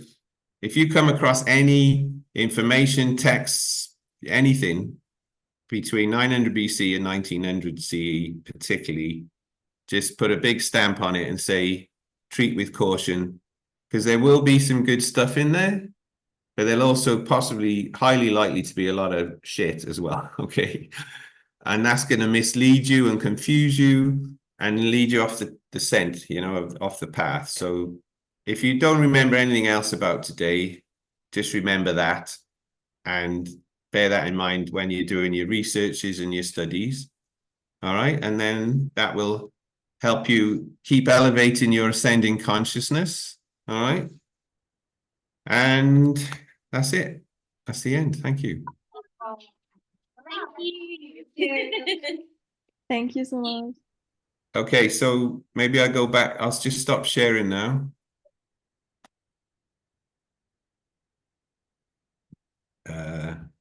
Can you see me now? Yeah, I'm just going to remove you from the spotlight and then pin us both. All right, cool.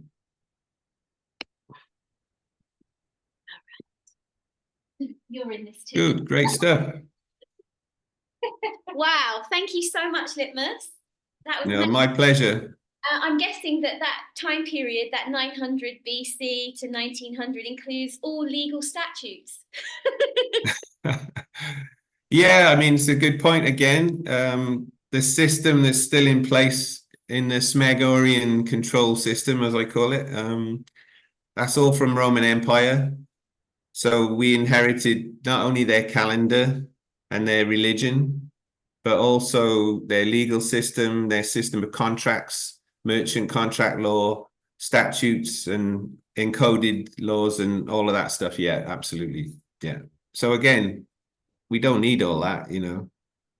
We can use a different calendar. We can use solar time instead of clock time, and that'll get you in sync. I'll post a link to an app you can put on your phone for solar time to help you stay in sync with the sun cycle in the day, not the time on the clock, wherever time zone you happen to be in, which for you is what, 2.5 hours out at the moment. Yeah. Yeah. So yeah, we can stay in sync, you know. So I think what we'll do is, for people who are here live and for everyone watching the recording, I'll create an email where we can have the link to the recording, but also, Litmus, if you send me the links that you want people to receive to the app and everything, then I'll send that out in an email. That'll be the easiest. Okay, great. I'd really like to finish up just by wafting some sage around and closing sacred space.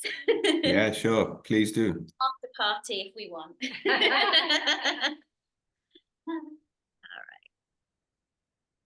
Can I come to the after party? Oh, yeah. I'll keep you switched on. Whereabouts in Portugal are you? Ericeira. Where's that? Which is It's on the coast near Lisbon. Ah, Yeah. okay. What, north of Lisbon or south?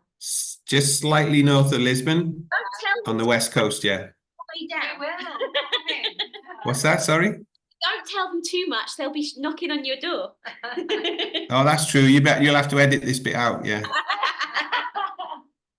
No, I'm not really in Ericeira. It's just I'm actually staying with a girl called Sarah who's very hairy, so it's Hairy Sarah. That's where I really am. So, you know, but apparently there is a place called Ericeira as well, near Lisbon. All right, good. On that note, close your eyes. Okay.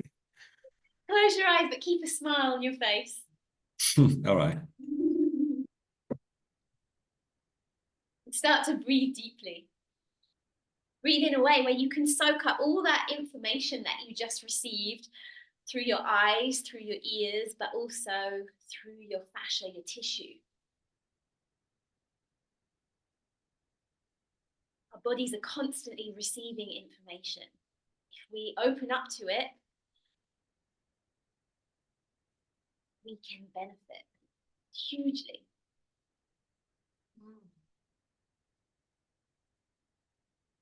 So I want to thank everyone who joined us live and everyone who's going to watch this recording for spending your time with us.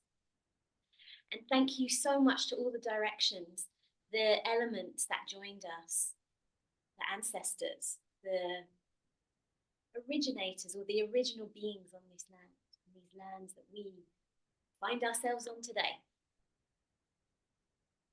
I ask you to keep a watchful eye over this group so that we can feel connected and we can begin our remembering or continue our remembering.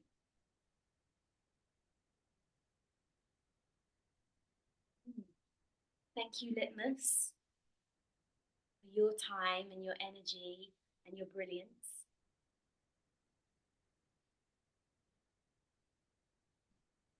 And I feel like I want to thank my husband too, for holding fort at home and looking after my little guy for the day while I spend the day with you.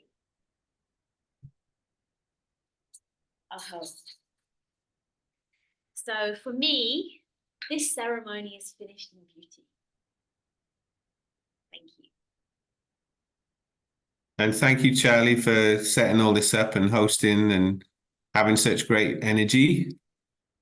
You're very welcome.